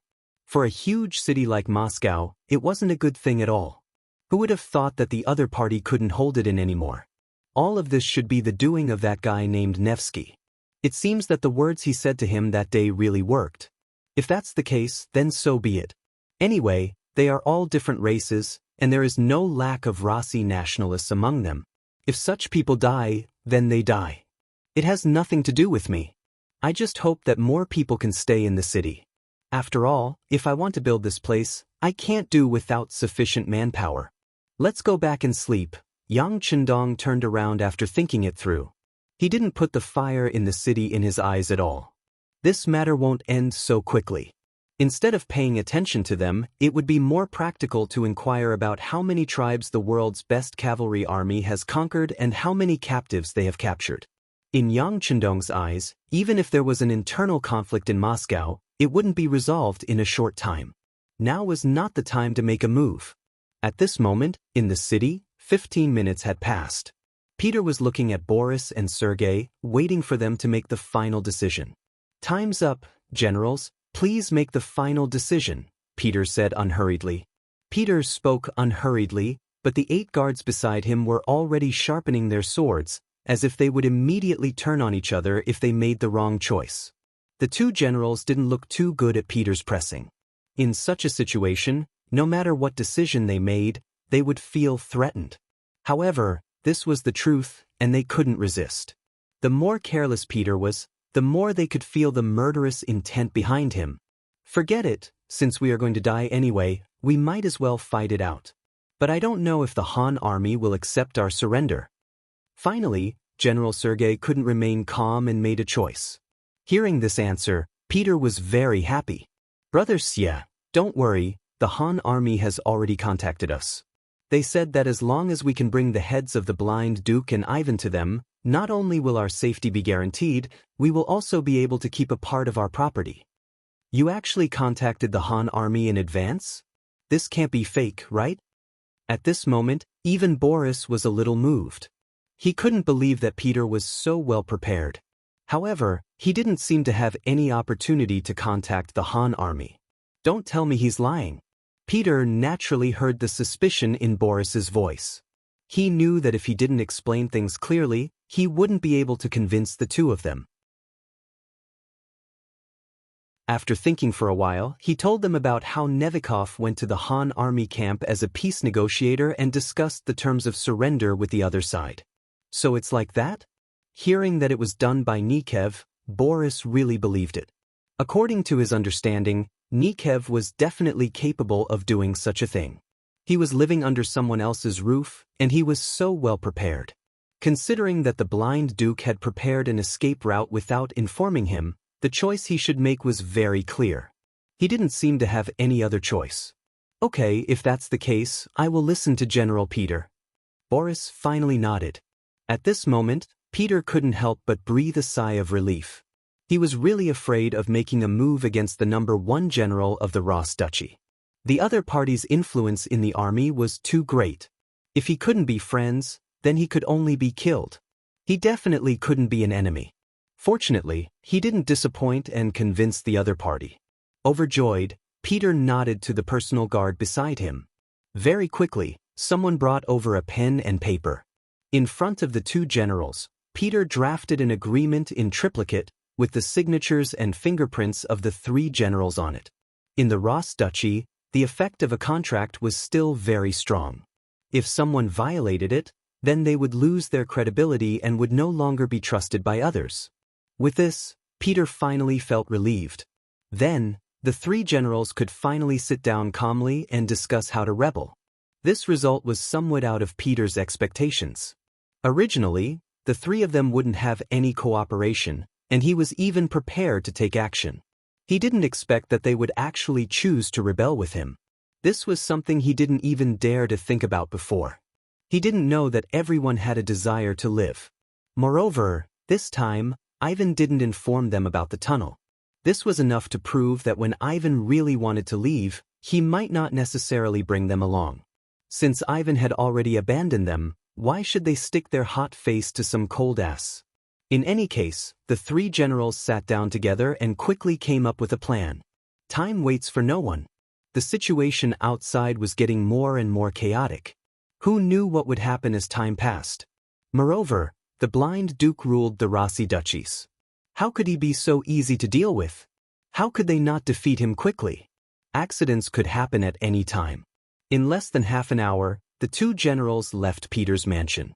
On the street, they saw the corpses on the ground. Judging from the clothes of those people, they should be the soldiers under Ivan. These people were obviously killed by Peter's soldiers. The civil war had already begun. Under Peter's arrangements, the troops sent by Ivan to capture the three generals were all intercepted outside the mansion. This also indicated that the conflict would escalate. If they didn't fight to the death, it would be impossible to stop the war, and there would be no result. At this time, outside the palace, the sounds of killing were also incessant. West Delhi led a group of soldiers to launch fierce attacks again and again. It was just that the palace had long been on guard against outsiders, and the defense of the palace was so tight that it wasn't easy to take it down. In this terrain that was easy to defend and difficult to attack, Ivan's army had also been mobilized. Together with the palace guards, they put a lot of pressure on West Delhi, and the latter's casualties began to increase. "General, this won't do. The city walls are high and the arrows are sharp. Thousands of our brothers have already died." Seeing wave after wave of soldiers charging forward and then falling down in groups, and seeing their comrades who were talking to them a moment ago turn into corpses, many of the young generals had anxious looks on their faces. There were even some who began to waver in their hearts. They were already considering whether what they were doing was right or wrong. Right now, they were only facing Ivan's army and the palace guards. Once Boris and Sergei's armies joined in and began to surround them, the final result would most likely be defeat and death.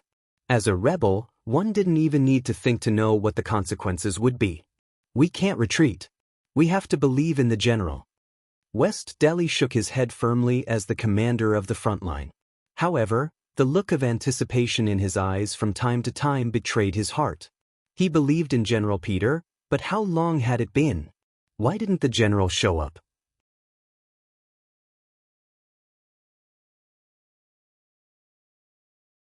Chapter 1479.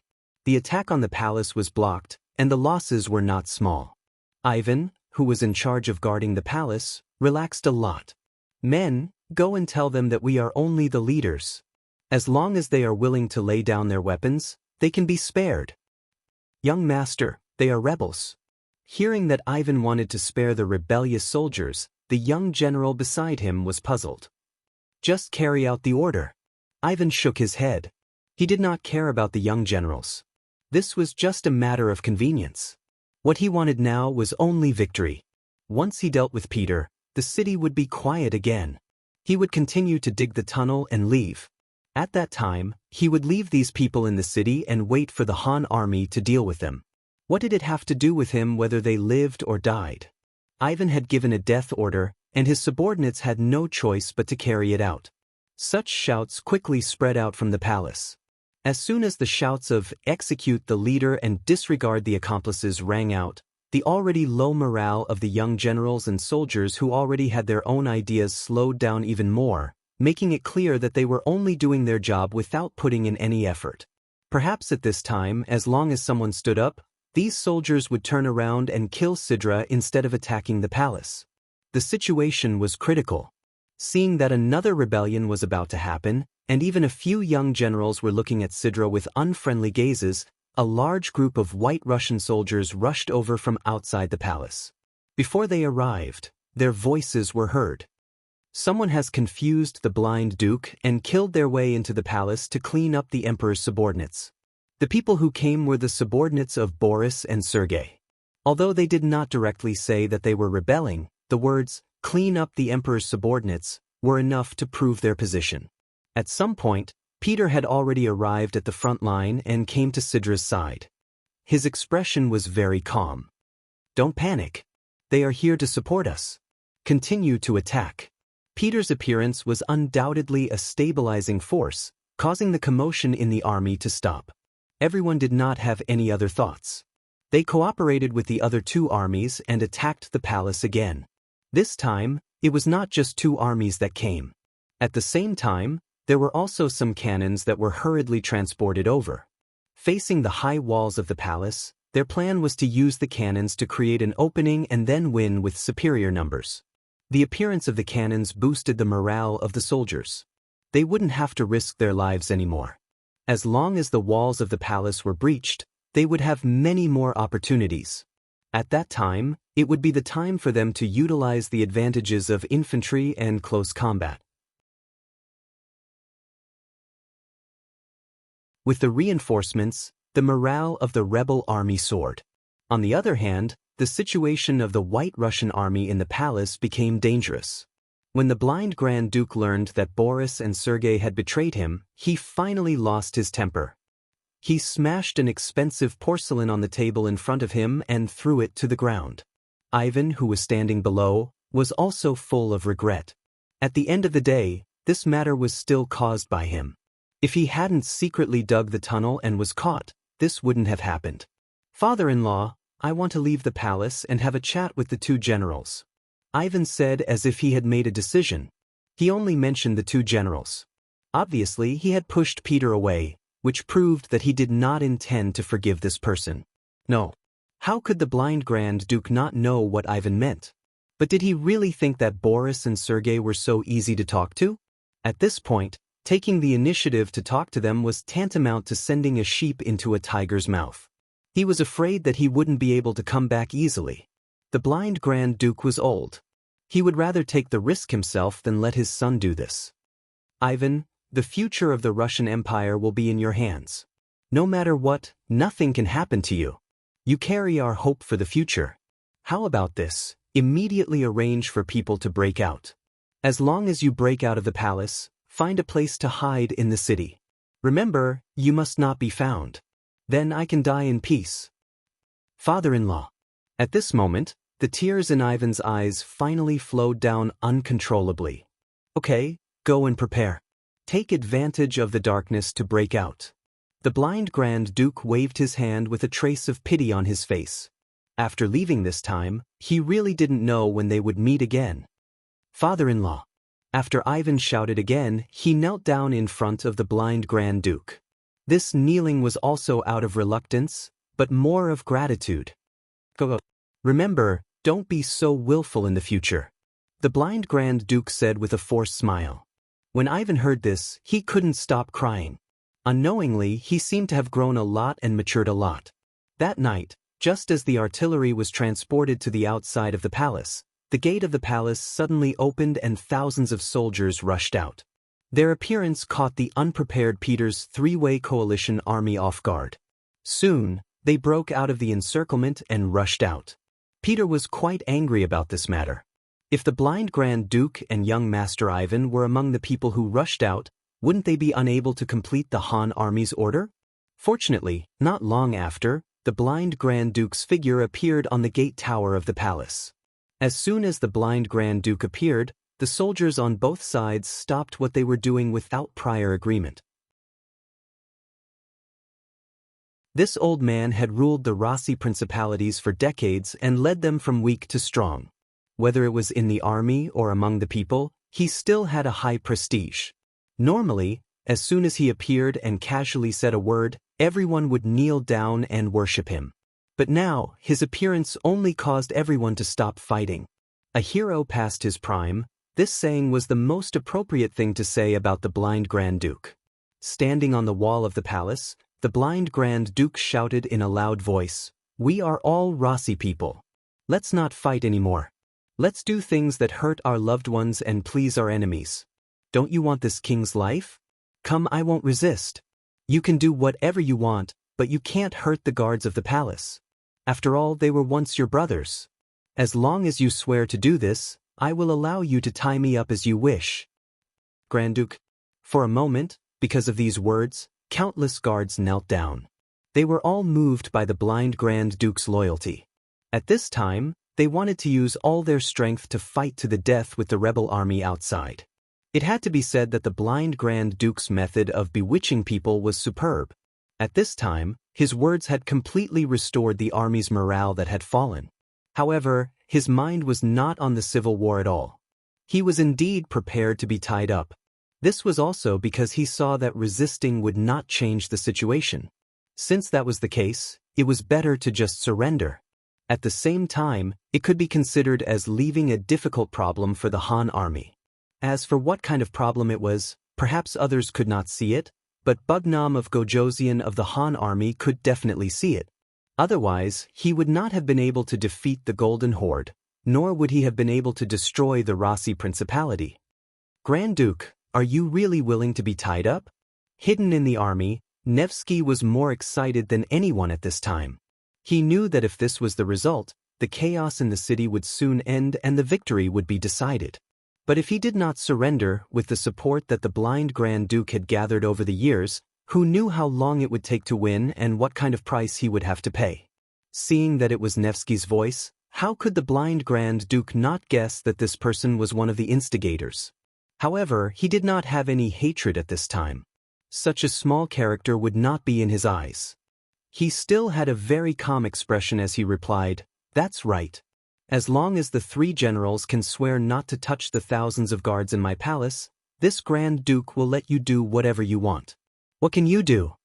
In the palace, the 5,000 soldiers that Ivan had brought were basically all dead. As for the remaining 45,000 soldiers, they were blocked outside the palace by the three generals. Now, there were only 5,000 palace guards left in the palace. It was because of the limited power around him that the blind Grand Duke made this decision after weighing the pros and cons. It was naturally a good thing to be able to subdue the enemy without fighting.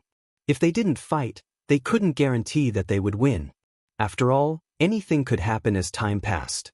After Peter and the other two generals looked at each other, they nodded and made a solemn oath in front of the entire army. The general idea was that as long as the blind Grand Duke surrendered and the guards did not resist, they could spare the lives of these people. Of course, the oath made in front of so many people was valid. If anyone violated it, they would be hated by both humans and gods. The blind Grand Duke was very satisfied with this result. He immediately walked out of the palace and came to Peter and the other two generals. Seeing the Grand Duke of Blindness striding over and looking at them with his extremely low vision, Boris and Sergei lowered their heads at the same time. Even Peter, who was very mighty just now, turned his head to the side, not daring to look directly at the Grand Duke. In the end, Nevsky took the initiative to stand up and ordered the guards around him to subdue the blind Grand Duke. With the fall of the palace, the overall situation was set. After finishing the important matter, Nevsky sent people out of the city overnight. At dawn, they reported the news to the Han army camp outside the city and to Yang Chendong, who had just woken up. "There's a result so soon?" Yang Chendong asked in surprise. In his eyes, whether it was the blind Grand Duke or the future Ivan the Great, they were all famous figures in the history of the Ross Kingdom. How could such people be so easy to deal with? Even if someone said that this civil war would last for 10 days, half a month, or even longer, he would believe it.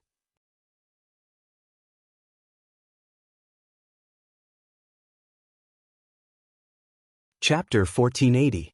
Yes, the messenger sent by Nevsky said that the blind Grand Duke took the initiative to be captured, and the palace was also captured.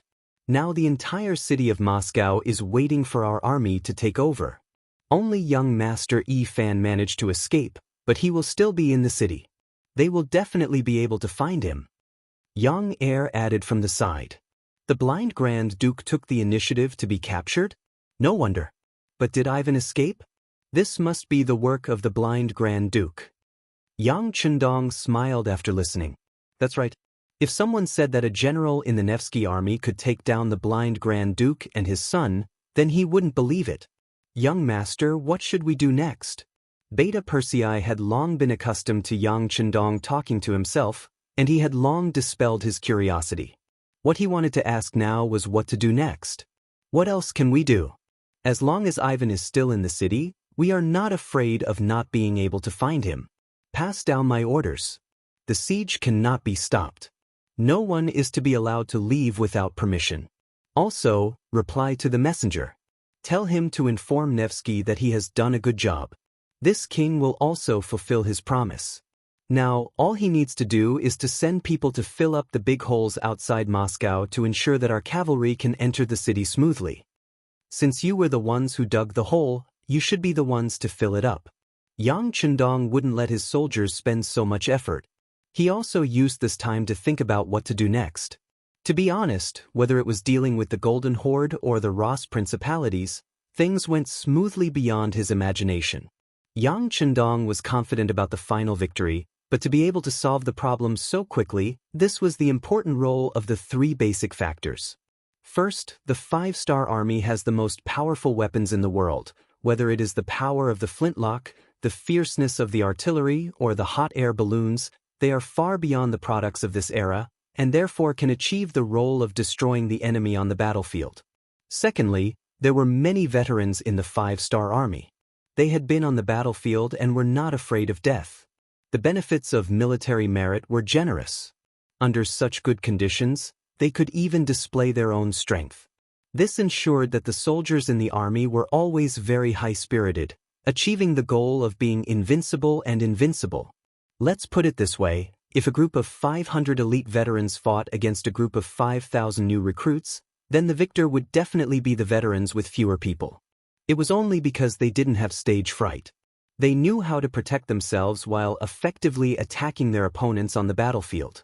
As long as the general's orders and direction were correct, they would be able to play to their advantage. On the other hand, if it was a group of new recruits on the battlefield, it was very likely that they would fall into disarray. When they saw blood and death, they would not be able to adapt and would forget everything. Even if the opponent's butcher's knife was in front of them, they would not know how to block it. Looking at the 5-star army, along the way, they had fought countless battles.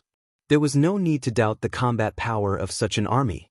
It was easy to predict which side the scales of victory would lean towards. The third point was the corruption and disunity of the Golden Horde and the Rossi Principalities. Everyone had their own thoughts and could not be united. If they won the battle, then it would be fine as long as they followed the prescribed order.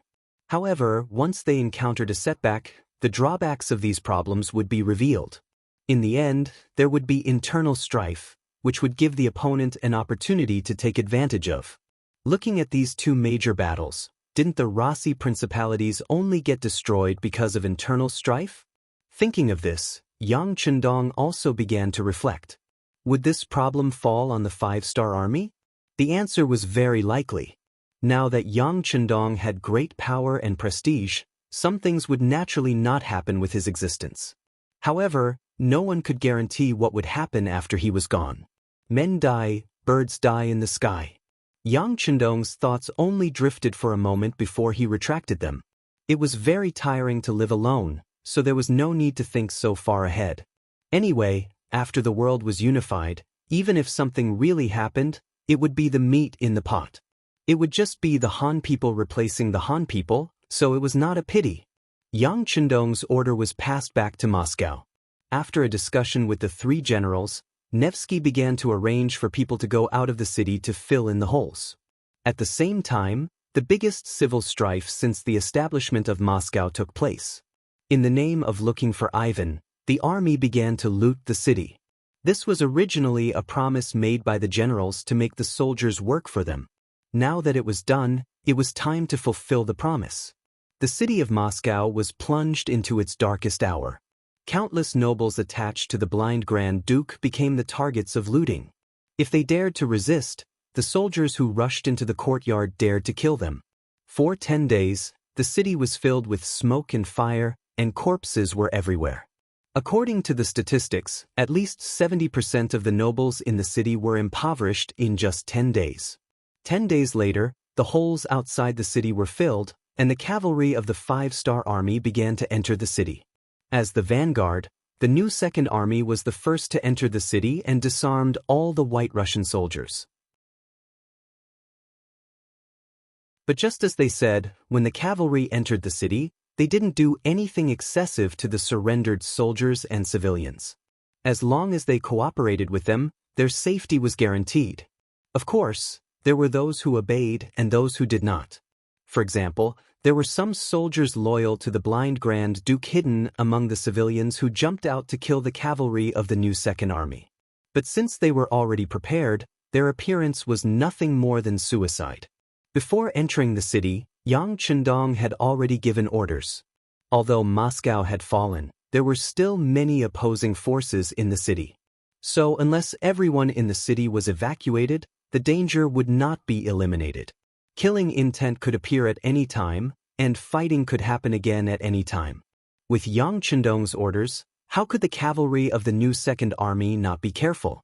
In addition, with the armor on their bodies, ordinary swords, spears, and arrows could not hurt them unless they were at close range. This caused the opposing forces in the city to suffer heavy casualties in the end. Originally, Pyotr and the other generals were dissatisfied with the disarming of the Han army as soon as they entered the city, but after seeing the waves of assassinations on the streets, they immediately shut their mouths. Anyone who raised any objections at this time might be mistaken as an accomplice of the assassins. That would be a big problem. In the following 3 days, the cavalry of the new Second Army killed no less than 3,000 people in the city. Only then did the public security situation become much more stable. But even so, Pyotr was clear that there were still many people in the city who opposed the Han army. It was just that the timing was not right and they did not reveal themselves. However, the 3 days were up, and it was time for Yang Chendong to lead the army into the city. After all, if the time dragged on for too long, it would give people the impression that the Han Bugnam of Gojoseon was afraid of death. If that was the case, it would only help the enemy's morale and flames. Compared to the Golden Horde, the Rossi Dukedom's emotions were much higher. Under the indoctrination of the Grand Duke of Blindness, many White Russians had established themselves with the slogan that the world was vast, and White Russians were the most respected. In their eyes, they were the strongest people in the world. They should rule the world and not be ruled by others. Under the extreme nationalism, the public security in the city was worrying. However, since Yang Chendong had said that he would enter the city in 3 days, there was no reason for him not to enter the city when the time came. Outside the east gate of Moscow, 3 days later in the morning, Yang Chendong rode a white dragon and entered the city under the protection of 2,000 black-clothed and black-armored black cavalry dragon guards. Yang Chendong, who already had the strength of a grandmaster, admitted that unless it was a cannon, it would be extremely unrealistic for others to want to keep him here. Even so, as long as he was prepared, he could move into the warehouse at any time. This was truly a self-preservation weapon. With this kind of capital, even if it was a dragon's pool or a tiger's den, he would still dare to charge in. Not to mention, Moscow was currently filled with the new Second Army's 5-star army cavalry. What was there to fear? At the city gate, Nevsky, Pyotr, Boris, and Sergei were already waiting in a welcoming formation. When Yang Chendong appeared here, they were still some distance away. However, these people all knelt on the ground. Some of them didn't even dare to raise their heads, let alone move, to show their sincerity. Now, they were at the mercy of Yang Chendong. Even if Yang Chendong changed his mind and wanted to kill them all, these people would have no power to resist. Since that was the case, there was no other way other than to willingly submit to him. Get up.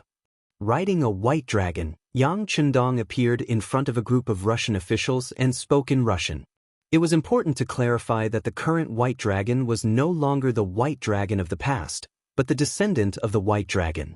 After all, there was a limit to the lifespan of a healthy horse. Although the old white dragon was not dead yet, it was not as fast as it used to be. Fortunately, after conquering so many places and conquering so many territories, the white dragon had already found a suitable mate for the next generation of white dragons, which was already ready for service. But without exception, the owner of the white dragon could only be Yang Chendong. No one else had the authority to ride on them. The high and mighty Yang Chendong greeted the group of Russian officials in Russian. Only then did these people who were kneeling on the ground stand up in trepidation. "Come, give me a horse, and we will tour the city together," Yang Chendong said to Beta Persei and the others in Mandarin with a smile on his face. Being able to ride a horse with Bugnam of Gojosian was a very glorious thing. At least, that was what the generals of the 5-star army thought. And now, this treatment was given to these surrendered officials, which made many people envious.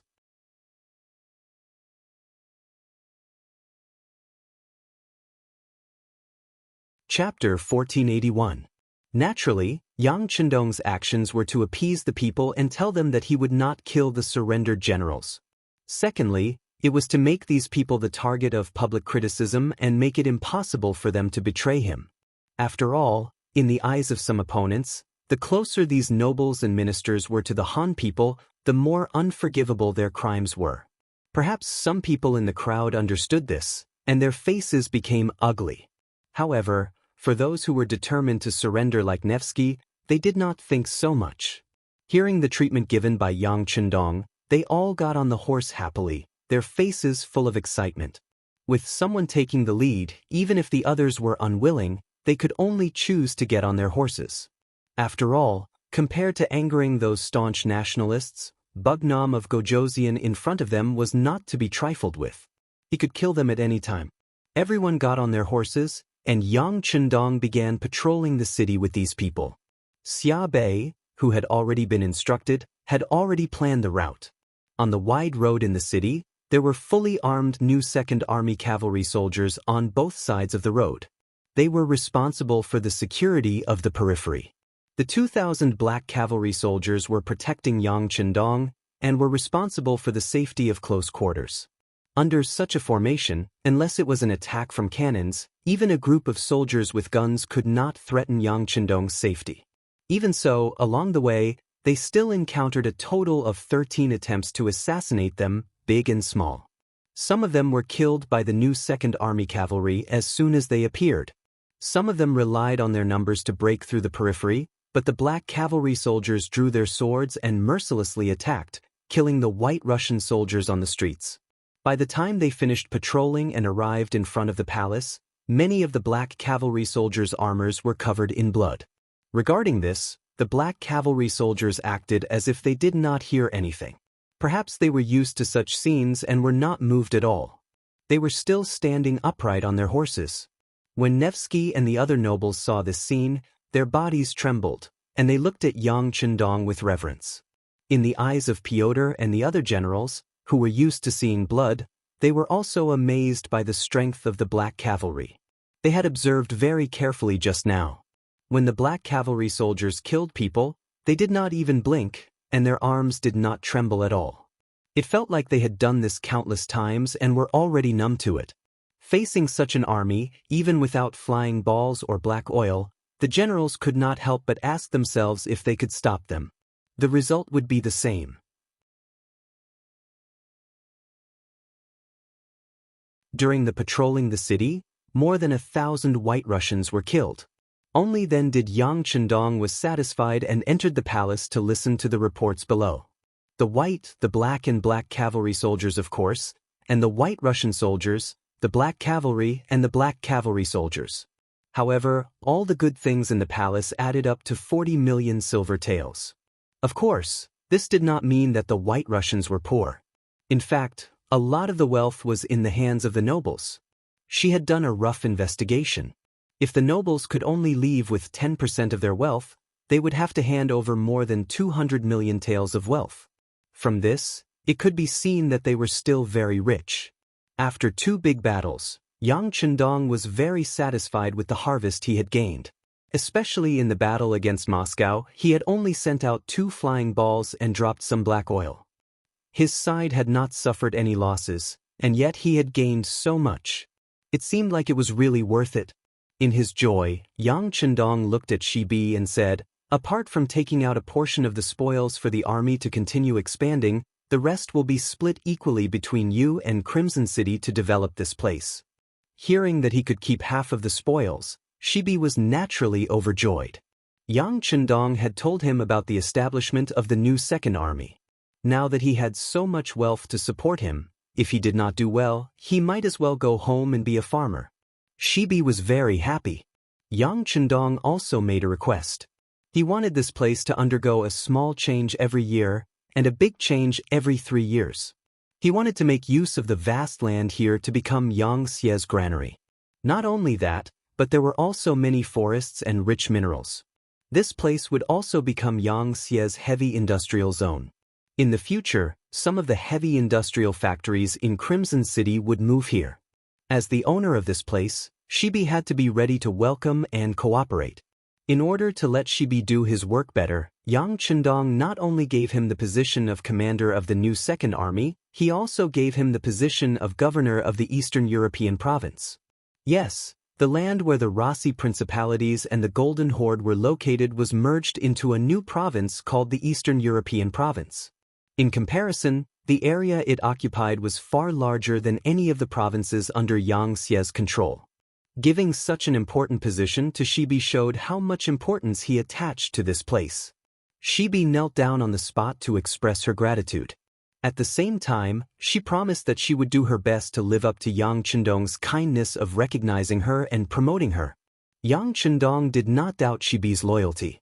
If Shibi had other thoughts, she would have surrendered when she was surrounded by the Baiming army. Shibi only trusted Shibi.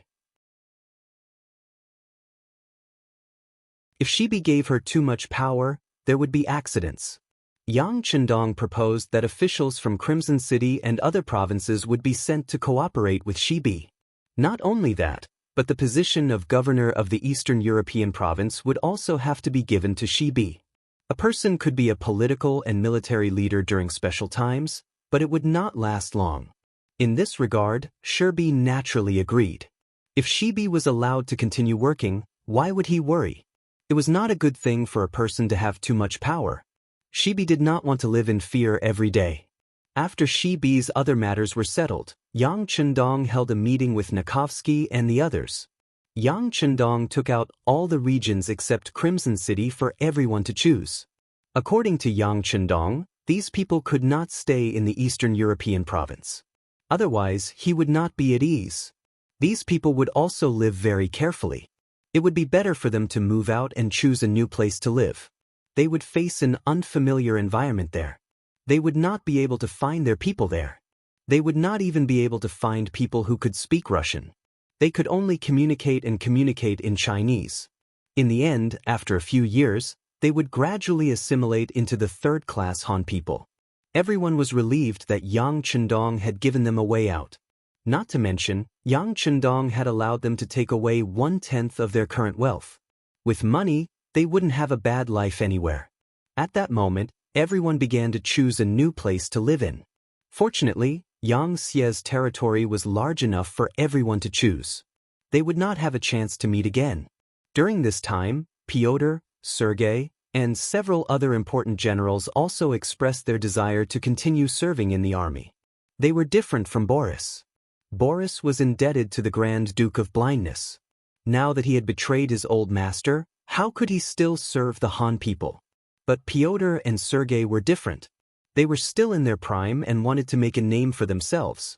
Especially after seeing the strength of the Han army, they wanted to join and make a name for themselves. For this kind of request, Yang Chendong did not hesitate to refuse.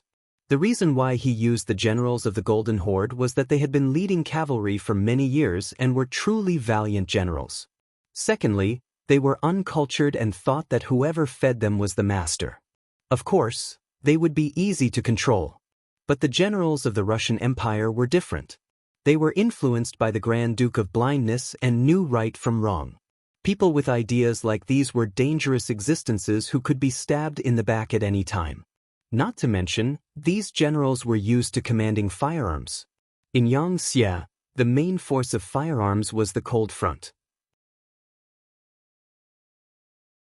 How could such an elite be led by someone from a different race?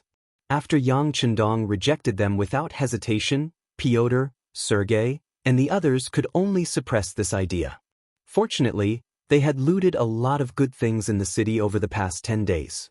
Even if they only kept 1/10 of what they had, the rest was still a shocking amount of wealth. They could live well wherever they went. After making arrangements for the higher-ups of the Russian Empire, the Grand Duke of Blindness, who was detained in the prison, was brought out and sent to the main hall that he used to lead. The difference was that he was no longer the master of the main hall. Instead, he was a prisoner. Considering that the Grand Duke of Blindness had poor eyesight, Yang Chendong deliberately arranged for him to sit 2 steps in front of him. The old man and the young man looked at each other, sizing each other up. In his previous life, Yang Chendong had dealt with a lot of Russians. Most of them were fond of wine, greedy, and terrifyingly arrogant. Although the country's economy was not doing well, the weapons they produced were even feared by developed countries. In the common words of the common people, they were a fighting nation. Yang Chendong made the first move, taking advantage of the fact that the other party had yet to gain momentum to destroy them. He effectively suppressed the other party's development and also trampled on the other party's arrogant mentality, making it worthless. Now that he was the victor, Yang Chendong did not stop him from observing the Grand Duke of Blindness, who was a very important figure in Russian history. The Grand Duke of Blindness was also sizing up Yang Chendong. Although his eyesight was very limited, he was relying on his conscience. After a few observations, he could not help but sigh. This Han man, who was more than 20 years younger than him, gave him a feeling of invincibility. You're tuning in to the Wang Lin's Journey YouTube channel. Don't forget to subscribe and join us on this journey to catch the most captivating stories.